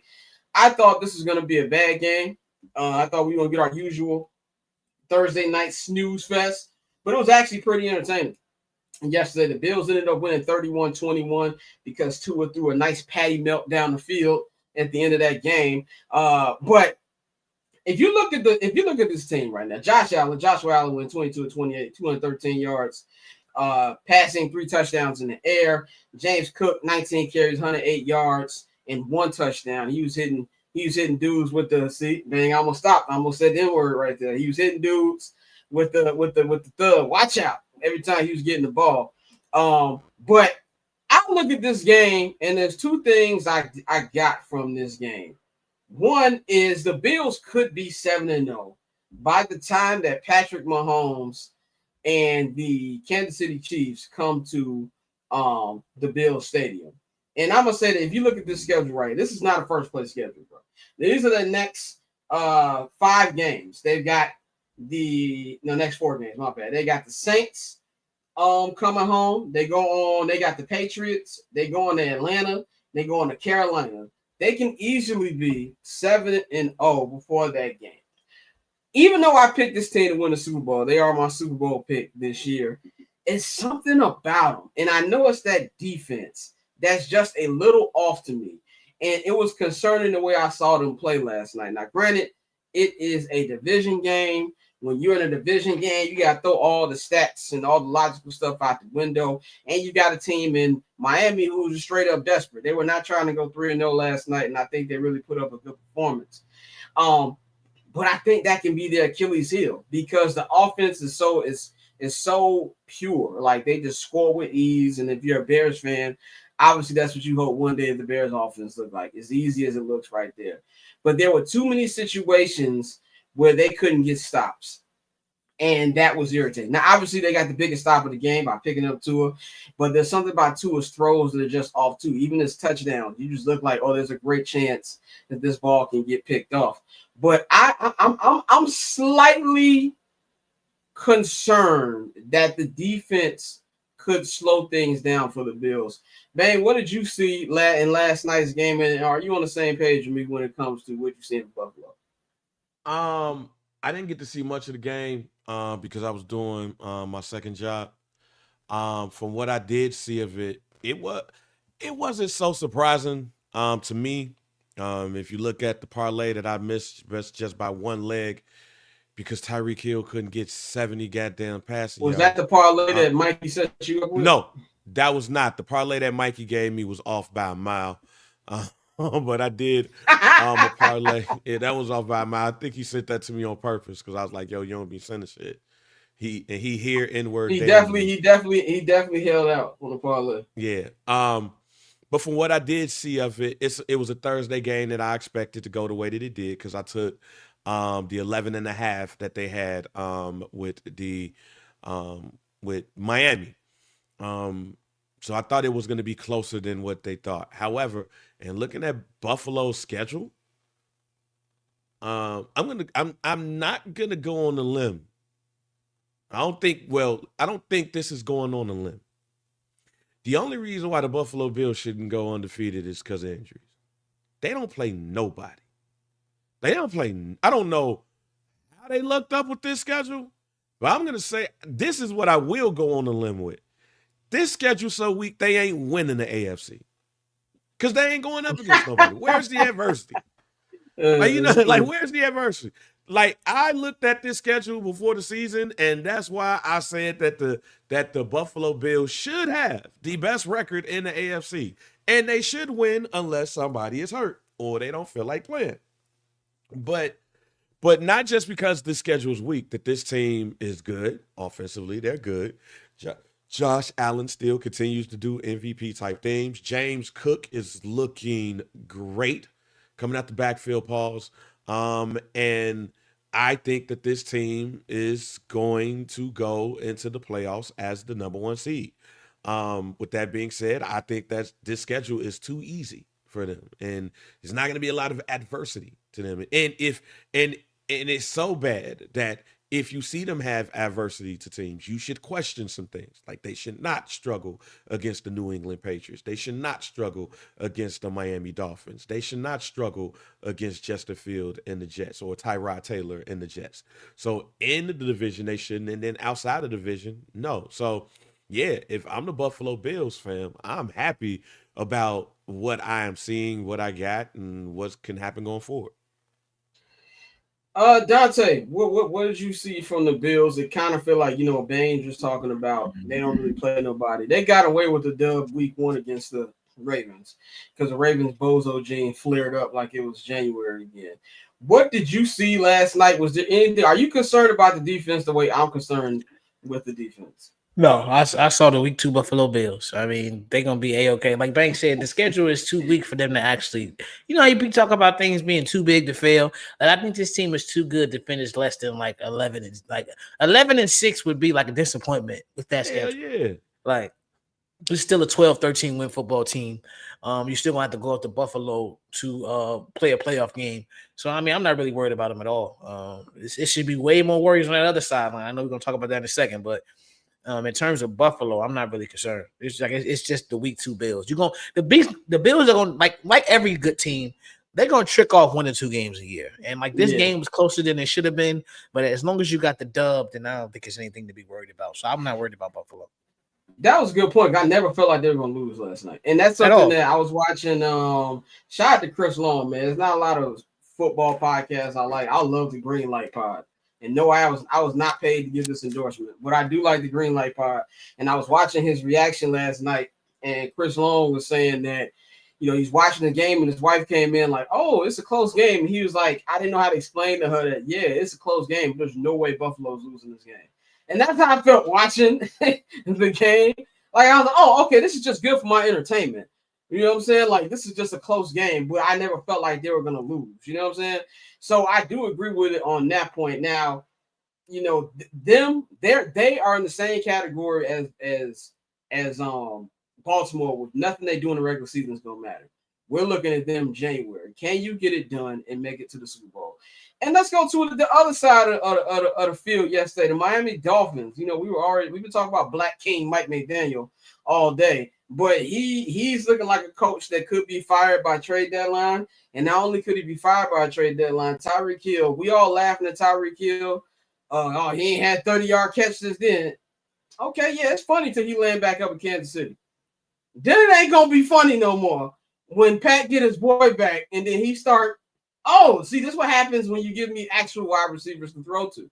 And then the Tyreek is going, this is what happens when you let me be back in Andy Reid's system.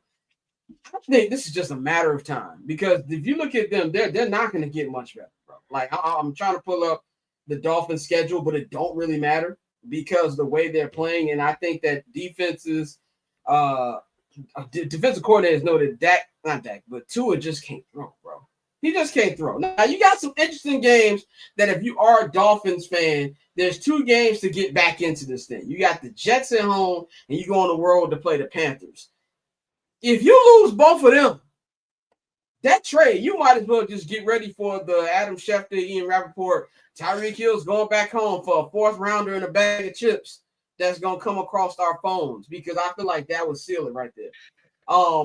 Bang, what do you think about the mess that's going on in Miami? And do you think it's just a matter of time before Tyreek is off that team again? I'll start with the latter first. That should happen next week. Bye. This team ain't going nowhere. Just cut Tyreek Hill should be in another uniform next week.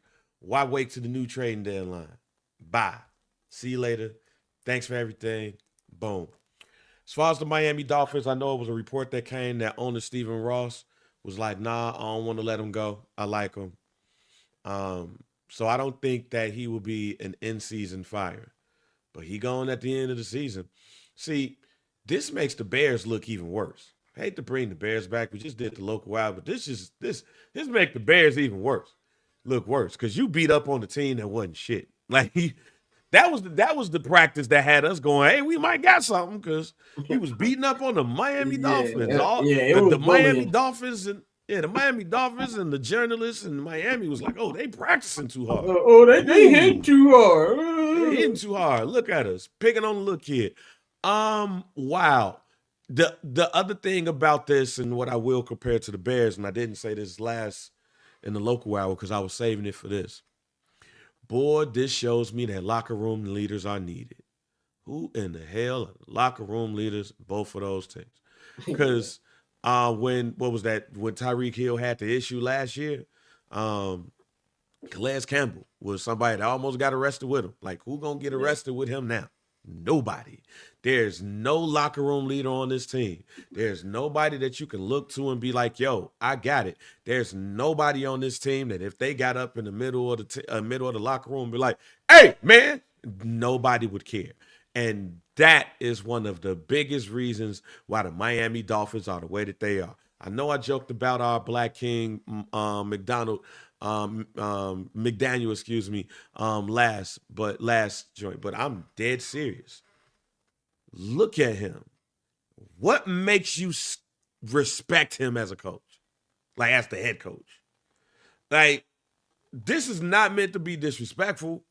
I'm just saying, he does not even look like somebody where if he was talking, I'll take it seriously. He's one of those people that if you winning, all right, man, homie, cool. Yep. Yeah, we winning. We got some innovative plays and shit. When we losing, man, tell buddy ass shut up. That buddy ass to shut up. Like, man, he's buddy ass. That's what he is.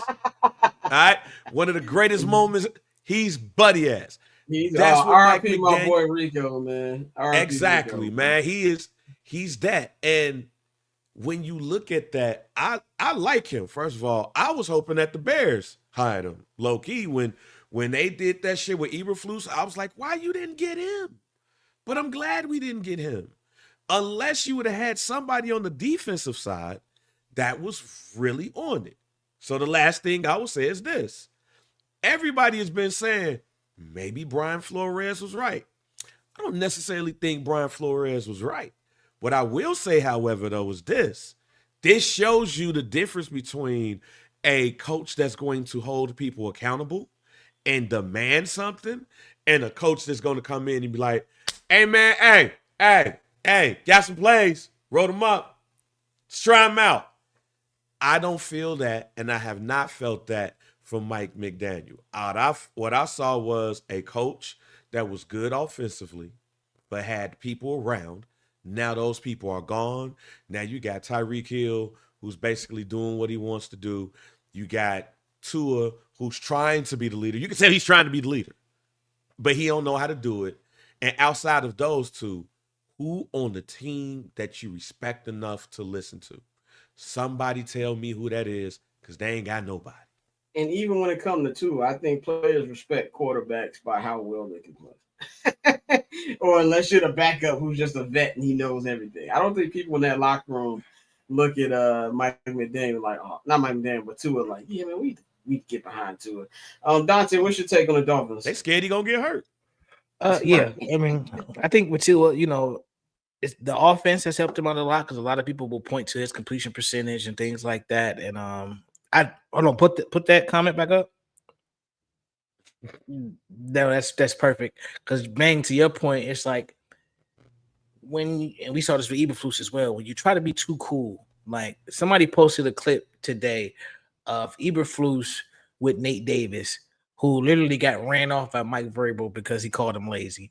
And he's sitting there putting his arm around him, dapping him up, hugging him and stuff like that. And it's like when you try to be too cool, sometimes that's when people are not going to respect you as a head coach. That's when Nate Davis was still in checks. Right.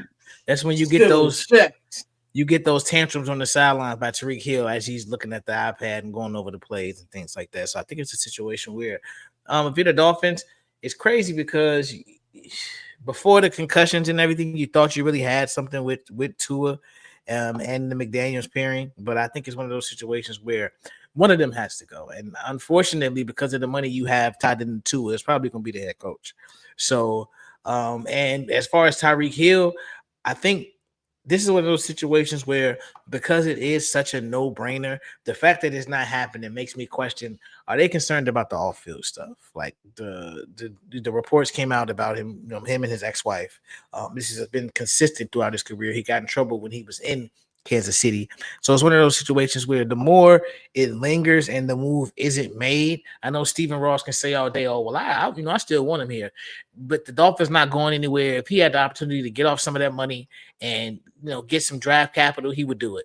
So I think it's a situation where you may have teams that are just doing their due diligence and saying, well, you know what, we we solid on bro for right now. So that's one of those things you definitely have to keep an eye on until we actually see any progress or see anything happen with Tariq. Because right now, I don't think,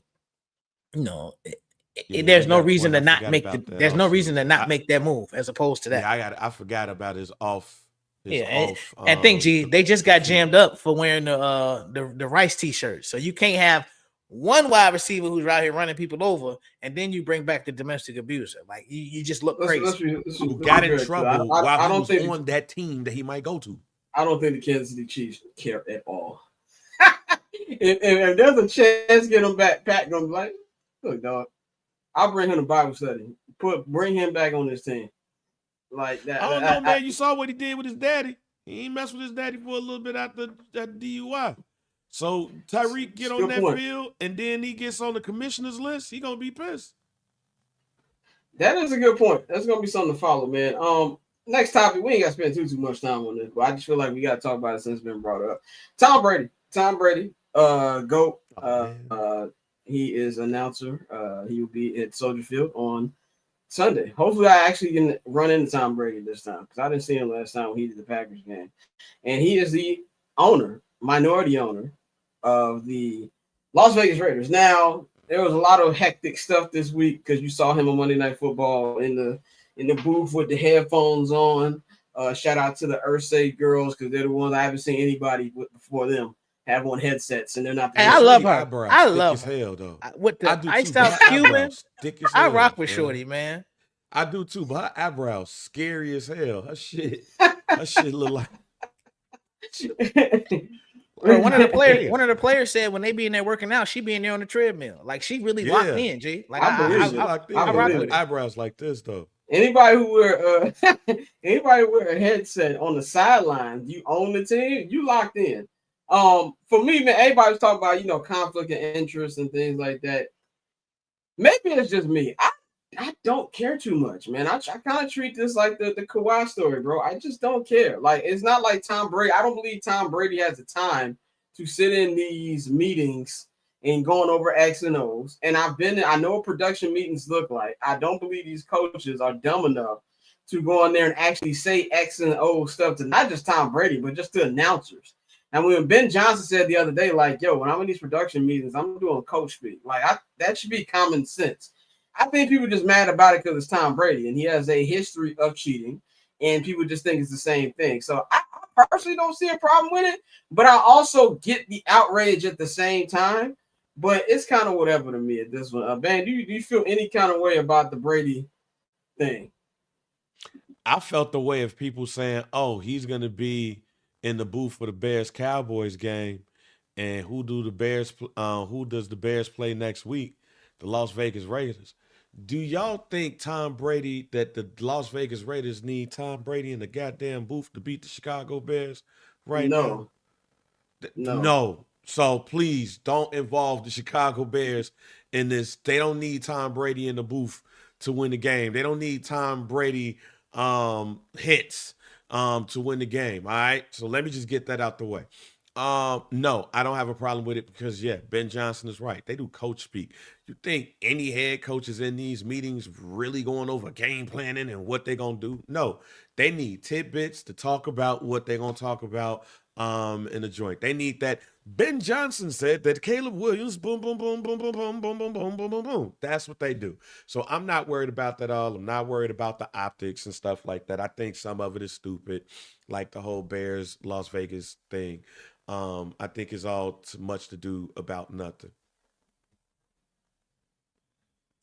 No, I agree, Bang. I think it's one of those situations where, because of the history that Tom Brady has, it's easy to say when you see him in a situation like that and he is, in there with the headset on, like, oh, but what is he doing? But I mean, I don't think a coach would be dumb enough to sit there and say, well, yes, we like to run, sweeps to the right on third down in this part of the game. Like, they're not going to do that. Like, that would be idiotic. So it's nothing to worry about. I do think, it's just more so when you have someone who is not liked, and the way Tom Brady is, for as great as he is, you have a lot of people who do not like Tom Brady. They do not like what transpired with the Patriots. So they're going to, every time they see him, they're going to sit there and say, okay, you see he up to it again. He up to his old tricks. So like I said, at the end of the day, it's not something that really would really concern me. Also, the Raiders are not that good, so I think this is a team you could probably give them the plays, and they still gonna find a way to lose. But yeah, right now I think it's just a non-story. Yeah, I agree. And also, do you think that Tom Brady is the greatest of all time? I don't think Tom Brady needs production meetings to tell you about how to break down the defense of opposing team. I think that psycho watches enough film on his own to be able to tell you how to break down the vaunted Chicago Bears defense. So yeah, Tom Brady was watching film while his wife was getting bust down by the karate instructor. Look, man. Hey, bro, look, if you want to know how psycho Tom Brady is, like this, so this Tom Brady bought a soccer team, bro. He has a web series on Amazon. I think it's called Welcome to Birmingham or something. He bought the Birmingham soccer team, and he went in there and fired legendary striker who used to play for Dante's bum ass Manchester United. Fired Wayne Rooney. He told Wayne Rooney to his face. He fired Wayne Rooney. He told Wayne Rooney that he told Wayne Rooney his work ethic wasn't strong enough. To his face. He sat in Wayne Rooney's coaching sessions when he was looking at film, and then got in the car and said, I have questions about our coach's work ethic, and fired him the next day. You talking about all time? You talking about all time great Wayne Rooney? Yes. I know that Wayne Rooney. Yeah, Wayne Rooney, or as Cristiano Ronaldo called him, Shrek. Yes, Wayne Rooney. He fought Tom Brady, went to that office and fired Wayne Rooney. Disrespectful. If you want to know how psycho Tom Brady is, American football, he went there and fired Wayne Rooney and told him, I don't like your work ethic. So that's the kind of psycho that we're dealing with Tom Brady. Okay. That's the kind of guy we're dealing with. So yeah, I don't think he needs all that stuff. But since we're on the time crunch, we're gonna just go right into our week 3 previews and picks. This week, so we're gonna start off with the Fox game of the week. The beloved play the Cowboys and the Bears at the Lakefront. I will be there. Dante, I know you gave your pick on the show, so I'm gonna go straight to bang. If you want to know me and Dante's picks, subscribe to the Patreon. Yes. So wait, you want me to repeat it, or we gonna keep it? No. We gonna keep. That's why I said we're gonna go to bang.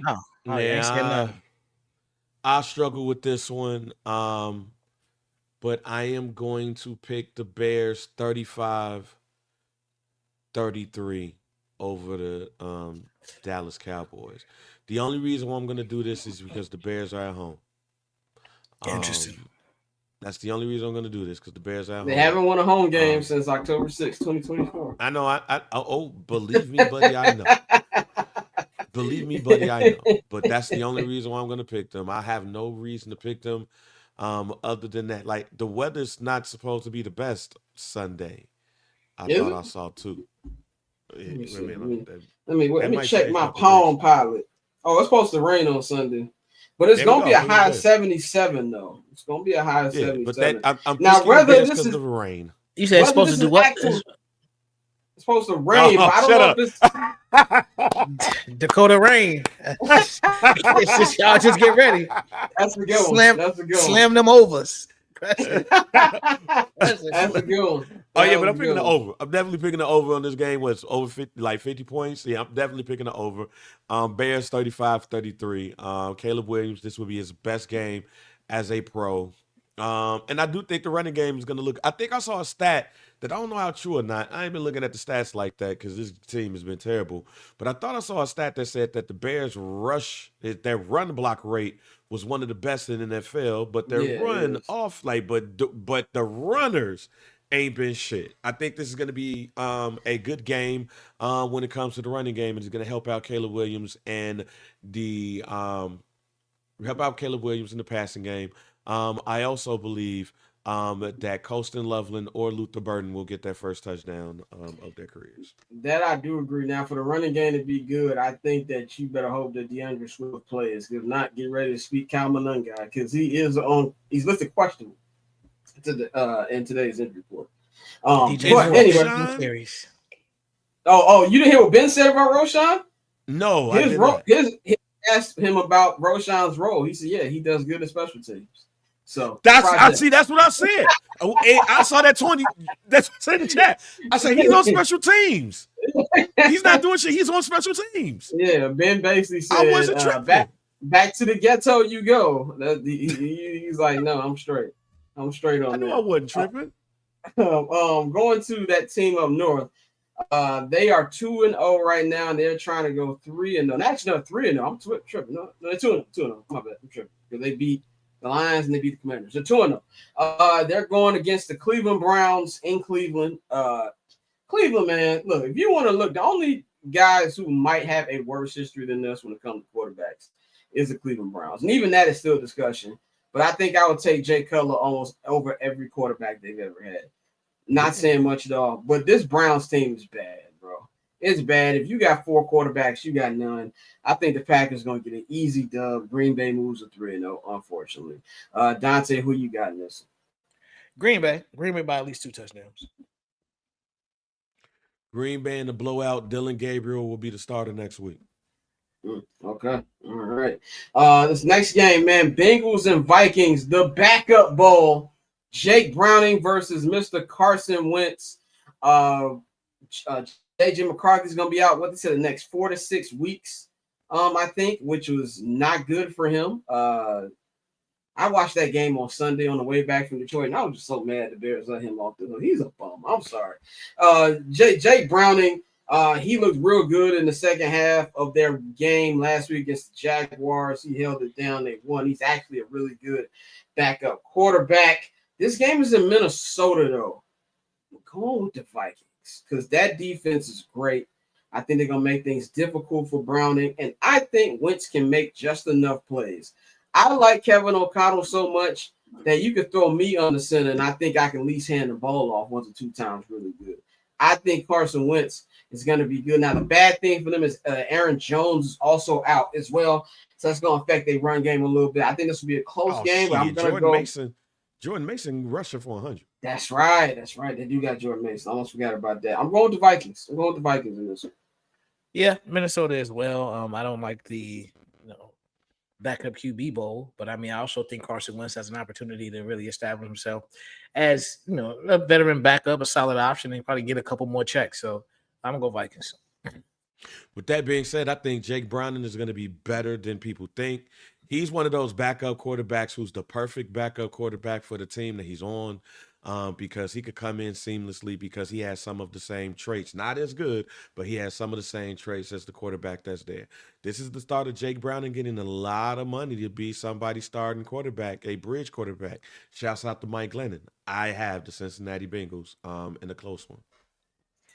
Got the NFC South matchup going on here. You've got the Atlanta Falcons, who got a good win on Sunday Night Football against the Vikings. They will be heading to Carolina to face the 0-2 Carolina Panthers. I do not like what's going on with the Panthers. I know I said I thought they were going to be a little better, but they do not look like it. And I really like what I'm seeing from Michael Penix Jr. Of course, yeah, he had a so-so game last week, but that's what's going to happen when you go against this Brian Flores defense. So I'm not going to put that against him when he was throwing dots against Tampa the week before. I think he's going to go do real good. I think that Penix and Bijan is going to carry it, and they're going to go to 2-1 over the Panthers. This is going to be a good game. I do think the Atlanta Falcons are going to win. However, the Atlanta Falcons need to be careful because their starting cornerbacks are both questionable. Like you said, Bryce Young, I not just because he's a fellow short king, but I am a lot higher on Bryce Young than I was originally. He took the benching like a man. He came back. He's played a lot better. Like you said, in that Tampa Bay game, he made some throws that you were like, okay, Bryce. Like you see why he is the Heisman Trophy winner that he is.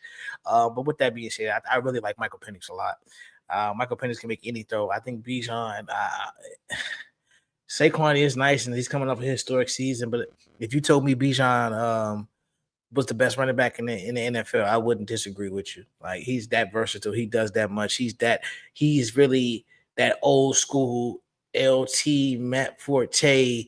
When they get the ball, they could go. And like it could turn from a 5-yard gain to a 25, 30-yard gain just because of their ability, their vision. Bijan is nice like that. So I'm gonna go with the Falcons. Yeah, he's not Saquon Derrick Henry tier, but he's right under. I think he is. I think this is the season that proves that. But I'm going to take the Carolina Panthers in the upset. I'm going to take the Carolina Panthers in the upset. All only because defensive games, excuse me, division games, and NFC South sometimes can get weird. Get that weird one out the way early, Atlanta. I got the Carolina Panthers in the upset. Texans Jaguars, man, nice little AFC South game. CJ Stroud. Oh my God, he is just not good anymore, bro. Did you watch the Monday night game? It's like it was so bad. There was this one drive in the red zone where it was bad. It was 4 straight bad throws. Granted, the play calling was terrible. Bobby Slower, who talk about somebody momentum going down. He was on a lot of lists for head coaches 2 years ago. Now, absolutely not. Bad play calling, but even worse. Bobby Slower ain't even that no more. He not who's they offensive coordinator? They let him go last year. Oh, they did. Well, the dude they brought in ain't better. And my man CJ, he threw 4 straight ducks that if Caleb threw, we would have content for a month and a half. Like it was that bad. But these are 2 teams I just don't like. I don't like the Texans. I don't like the Jaguars. I don't like anything about this matchup. But they are in Jacksonville. I'm gonna give the Jaguars a slight edge. I can see this going either way, but I'm gonna go Jacksonville for this one. Yeah, Stroud, Trade and Laramie Tunsil, one of his top targets out. But even with that being said, he has struggled. New offense, so I'm gonna give him a little bit of bail. I think they score their first touchdown, and I think the Houston Texans beat the Jacksonville Jaguars. The Jaguars, bro, I think we're starting to see with Travis Hunter. Don't get me wrong, Travis was a great college player. I'm not saying he's not going to be a great pro, but a lot of people who expected him to be wide receiver different 1. Thing, man. Yeah, a lot of people that expect him to be wide receiver 1 and cornerback 1. That's not going to be the reality. So he may have been picked a little higher than he should have been because of his college persona, his college resume. But I think he's still going to be a good player. But with that being said, I don't think the Jaguars have enough. And I'm going to go with the Texans to, like I said, finally get on the board. I'm gonna go with Trick Off Trev and the Jaguars. Mainly because the aura around CJ Stroud ain't there no more.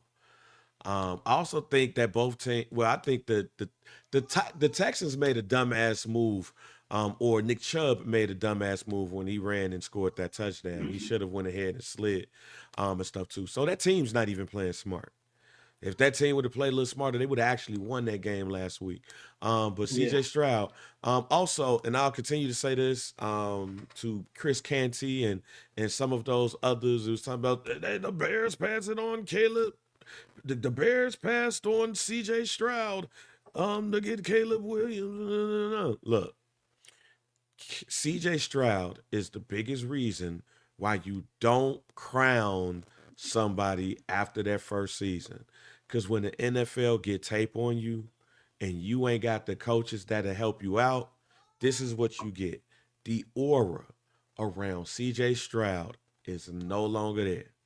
And that's one of the main reasons why I say what I say, just let Caleb grow. Don't anoint. Even look at a person we'll talk about a little bit later down the line, missing the game on this weekend.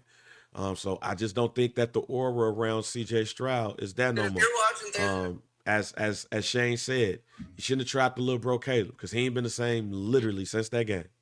Yeah, that was like a watershed moment, right? It's like all his powers got sucked out of him. Pause. I will say this too about the Travis Hunter thing, Dante. You right. The NFL is just so different, bro. The NFL, Travis Hunter was great at what he did. Don't get me wrong. Deserved the Heisman. Super fun watch in both Jackson State and Colorado. But in the college, you're a big guy because there's not, you playing against dudes who were working at Home Depot in about 4 or 5 months. Everybody in the NFL was that dude where they was at. And it's a much different game. And, I still think Travis can be great on one side of the ball. but it's definitely not going to be what we thought it was, and that's what we're seeing with him, what we're seeing with younger quarterbacks, man. Steelers Patriots. Steelers lost that game last week in a hilarious way. It was Aaron Rodgers. You cannot fool me. You are not back, bro. There were some throws that you made, and he usually don't throw picks, and he threw some picks last week. That dumb play where they didn't recover the ball and Seattle jumped on it. Oh my God. Steelers at Patriots. This is going to be an interesting game to me because the Patriots, man, they're a solid team. I like what Drake May looks like. He's had his ups and downs, obviously. But the Steelers, we saw how good they were against the Jets, but we also saw the things that could derail the Steelers at the same time against the Seahawks. This game was on the road in Foxborough. I'm going to go with the upset. I think Drake May and the boys get it done. Going with the Patriots. I'm gonna go with the Steelers. I agree. The Patriots are playing better in Vrabel. It's unfortunate what happened to Mayo, but Vrabel's in there, putting his culture, putting his stamp on what the Patriots do, and their team will play better. I do like Drake May too, but I'm gonna go with the Steelers on this one. I'm gonna go with the Steelers as well. The run game for the Patriots have not been what I thought it was gonna be. Drake May ain't looking all that good to me this year either. So far, I think it would be a low scoring coach battle. I think it's going to be a battle of wits between Mike Vrabel and Mike Tomlin. But I think battle Tomlin of the has the better mics. players to get out. Yeah, battle of the mics. Battle of the mics. And Jalen Ramsey is looking good. Now, whether that lasts a whole season, we will find out. This next game, big game, man. Rams at Eagles. This is a game that I feel like the Rams, I think they gave the Eagles their best shot last year in the playoffs. Like Matthew Stafford did great in the snow. They've been playing really solidly good this year. The defense has been really, really good. You know how the offense gets down. Devontae Adams is so happy he's playing with a quarterback again. They look good. The Eagles, I wasn't that impressed by the offense last week. They got it done though. The defense is still good. Y'all know I can't stand the tush push, but it's not going anywhere, so I got to deal with it. They're at home. I'm this upset week for me. I'm going to Rams. I'm going to Rams on this one. I'm going to Rams get an upset victory over the Eagles on Sunday. Now I'm going to Philly. I agree. I know the league put the announcement out to police the tush push a little stricter. So we'll see how that goes. But I'm still going with Philly. This is still a very good football team, and I think they get the job done against the Rams. I got the Rams in this game too. I think they pull it out. The Eagles, even though they have been winning, I don't know if they're getting everything that they need to out of the quarterback position, but they don't necessarily need to do that with who they go up against, right? They're going to need it in this one. They need Jalen Hurts to lead them. I just don't think that's going to happen. Yeah, I like Matthew Stafford and the epidural treatment he's been getting. I think it's going to help him out there, Phil. But Colts Bucks, Jets Bucks. They will be without our boy Justin Fields. Justin Fields is concussed. He will not be playing. Tyrod Taylor will be starting. Bang, man, I knew you'll be feeling good about your NFC pick right now, man. The Bake Show. He hooping. 2 road games, 2 road wins, stepping up in the clutch. Both games to get those wins. This is their home opener. Going with the Bucks. The Bucks are going to start 3-0. I think the Jets defense is good, but they're not going to be able to score points. Now, what does concern me, the Bucks have a lot of issues with the offensive line because of injuries that Houston Texans D-line got to them in the second half of that game. Another one of their old linemen is going to be out for this week, out for the next couple weeks. So I do believe there'll be an opportunity for the Jets defense to make some plays, but I don't trust in the offense to actually score points to make the defense job actually count. So I'm going to go with the Bucks, and they're going to move to 3-0. Yeah, big Baker Mayfield guy. I'm gonna go with the Bucks. Tyrod Taylor, as Baker Mayfield, make sure people called him by his proper pronunciation. He's not gonna do enough. I think he's, we talk about, black quarterbacks not getting the opportunity to be journeymen, but I think along with the switch of black quarterbacks who are, what the bulk of the starters, I got quite a few journeymen black quarterbacks, and Tyrod is one of them. And I think he will be able to step in and be a professional, and it'll be a clean game. But I think at the end of the day, the Bucks have too much. So I'm gonna go Bucks by 10. I'm nervous about the offensive line of the Bucks right now. They got a number of injuries on that offensive line. just because offensively the Jets have not looked good, and Tyrod Taylor is going to be there. The defense is decent, but I'm going to have the Bucks pulling this out in a close one. This next game it's nasty, but it's interesting, and I say that because the Colts are 2-0. The Colts are 2-0. Daniel Dimes has actually looked decent. 2 weeks ago I was like, it's the Dolphins, but he looks good against that Broncos defense last week, man. That looks good, and now you're going against the Titans. Titans have a decent defense. Cam Ward, you can see signs that maybe there's a good quarterback in there, but he's a rookie. He's going to be going through the motions. This is a road game, though. I don't want to put too much dip on my chip, but like I said, this upset weekend for me, man. I'm going with the Colts. I'm going with the Colts to start 3-0. And I'm not saying Daniel Jones going out there and light it up and them, but I do think the Colts, they got a little momentum right now. And I like what I see from my man Cam Ward, but he's a rookie. So I don't know what I can count from week in and week out. So I'm going to go with the Colts in this one. Man. I think this is going to be a good game, one of those sneaky good games. I agree with you about Cam Ward. You've seen the flashes. I'm going to go with Danny Dimes and the Colts, though. I think Miss Irsay going to be out there with the iced out Cuban with her headset on, and I think the Colts are going to take care of business. With the eyebrows. Yeah, man. I got Jonathan Taylor with a big game. Colts. Yeah, JT, if you got, JT been killing it. This is the kind of game you're going to need JT. Next game, man, Raiders at Commanders. Raiders should be ashamed of themselves for the way they play Monday Night Football at home. The Commanders going to be without their guy. Jaden Daniels will not be playing. He has an injury issue, a knee issue that he injured in the Green Bay game a week ago. And the fact that he is not practiced since he had an MRI, not good. And also, I would be discouraged because Dan Quinn spoke to the media today, and he said there's no timetable on when Jaden will come back. So Marcus Mariota will be starting against his former team. I'm going with the Raiders in this one. Not that Mariota can't get it done. I do think Mariota is a solid backup quarterback, but I think that Pete Carroll's one thing he's going to do with this Raider team that has not been done in past years. I don't think you're going to see like 3-4 game losing streaks from this team. I think he's a coach that can get that out of him. I think Geno, even though he has this faults and he can look like the guy who's in New York for a couple years and not knowing how to throw the football, I think he's going to bounce back. That Commanders defense is old. It's old. Their offense had questions even with Jaden in the lineup, which goes what you were saying, Bang. There's film on him now.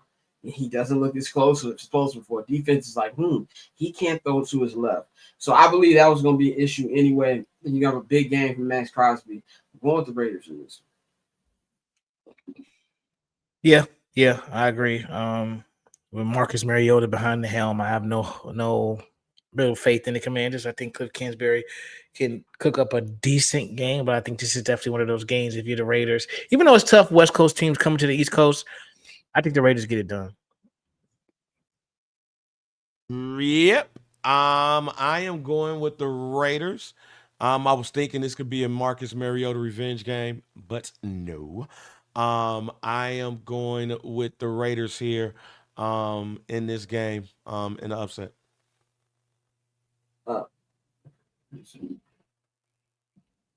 That was my bad. I was pressing the mute button 3 times. Big AFC West matchup. Broncos at the Chargers. Chargers are 2-0. 2-0 right now. Justin Herbert's looked great. It feels like that offense is getting together. Keenan Allen is looking good. And for those of you saying, Keenan Allen isn't washed, you just playing with the Bears. Hey, man, I know the Bears are easy team to crack on, but my man almost had 1,000 yards last year, and he had like 8 touchdowns. Okay, like he had a good year. Unk ain't going nowhere, and it's funny I'm calling Keenan Unk because I'm at least 4 years older than him. But whatever. Unk still got it. I love how we got my man. Who's my man from TCU? Quentin is it Johnson? I forgot his last name. But he's looking good since he came back. I mean, it's like I came back this season, but the defense looks great. Even though they're gonna be without my boy Khalil Mack for the next couple weeks, defense is looking solid. The Broncos defense is great, but I've got questions on Bomani Nix, man. We keep talking about second-year quarterbacks. He's not looked good these first 2 weeks whatsoever. I'm going with the Chargers. The Chargers are going to be 3-0, folks, and they're going to take a 2.5 game lead up on the Kansas City Chiefs. We're going with the Chargers. I too am going with the San Diego Chargers. Jay Herbo, my dog, is going to get it done. It is our home opener. Any Broncos fans watching this, if you need a ticket, come holler at me. And if you're a newfound Charger fan, come holler at me. Still got my ticket up on Ticketmaster. Has not sold yet, so just waiting on that. But no, all jokes aside, I think the Chargers are really good. Shout out to Harbaugh. It's the coach that we wanted last year, and you see why. He everywhere he goes, he wins. Everywhere he goes, he implements his culture. And he's able to establish a tough, hard-nosed football team. They're going to be tough in the trenches on both sides of the ball. That's what you see from I'm going to call them San Diego, from the Chargers. I think the Chargers win by – this will actually be a low-scoring game because the Broncos defense ain't no hoe. We got Surtain. We got those guys over there. Yeah. I'll go – I'm going to go as low as – I'm going to say it's going to be a 17-10 Chargers game. Well, that's a 2002 ass score right there. Yeah. Man, how you got this going? Chargers, let's go. No, man. I think we've been giving Jay Herbo a lot of grief on this show, especially me and Courtney. We've been heating this dude. He's here, at least in the regular season. He's back. He's here. And I trust him more than I trust Bomani Nix right now. And Bomani Nix ain't got no reason to be going back and forth with Sean Payton. Whatsoever. We still ain't there yet, partner. But no, I got the Chargers in this one. By the way, Justin, I never wavered. I've been here with you through the struggle, brother. I've been here. Jay Herbo.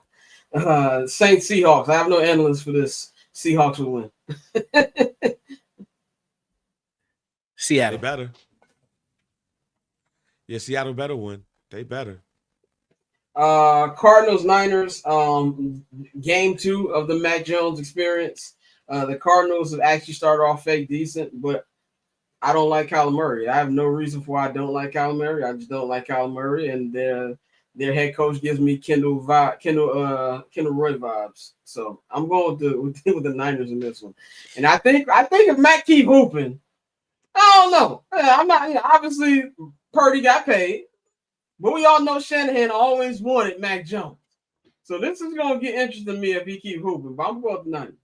I mean, this is just further. This furthers my theory that Kyle Shanahan could pick me up off the street and give me 3 weeks, and I'm gonna be able to go out there and complete some passes.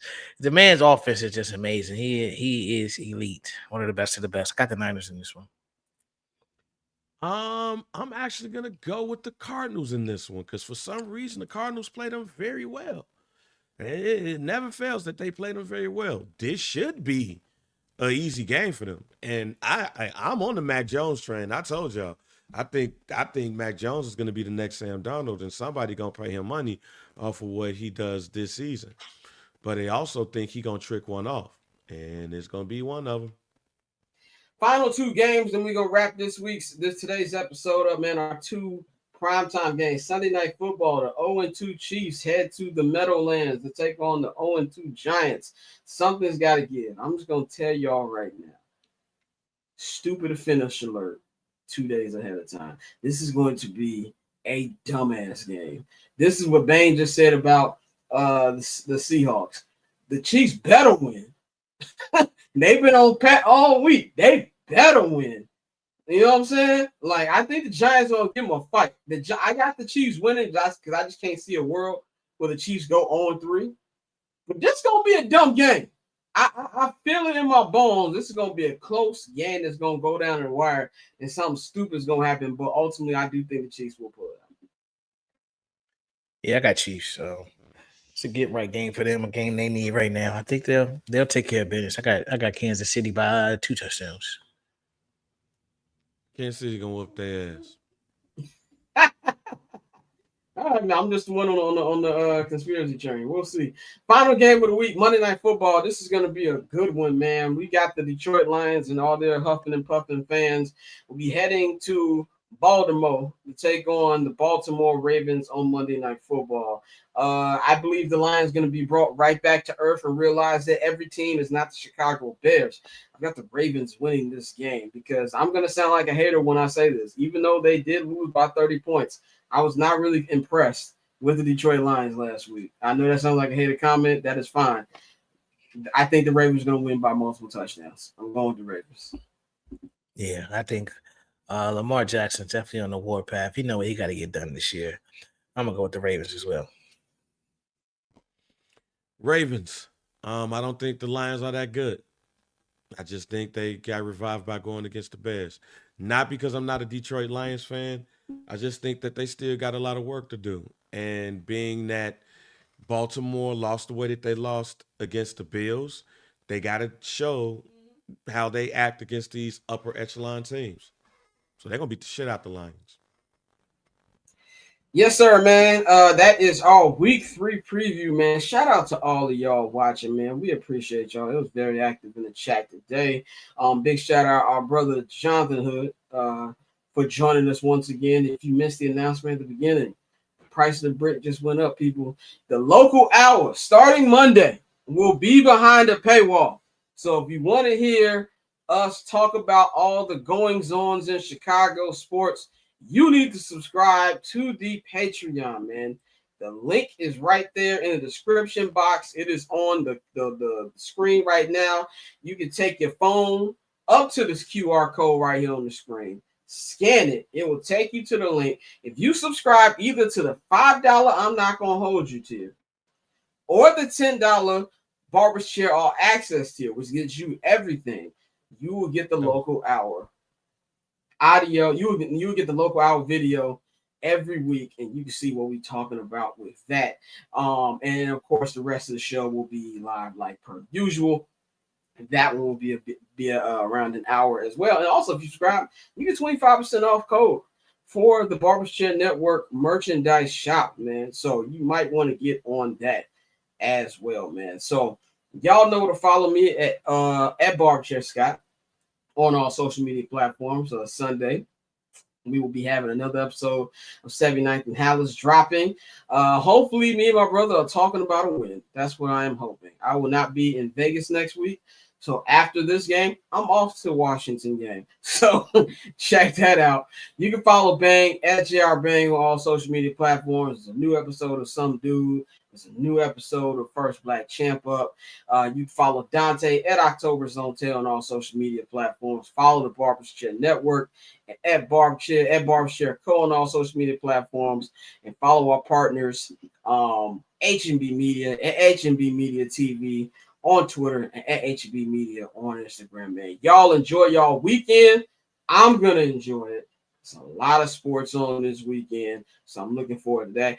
We're going to holler at y'all Monday morning for the week 3 recap at 9 a.m. on Midwest time, 10 a.m. on the East Coast, 8 a.m. on the West Coast. We going to holler at y'all, man. We about it.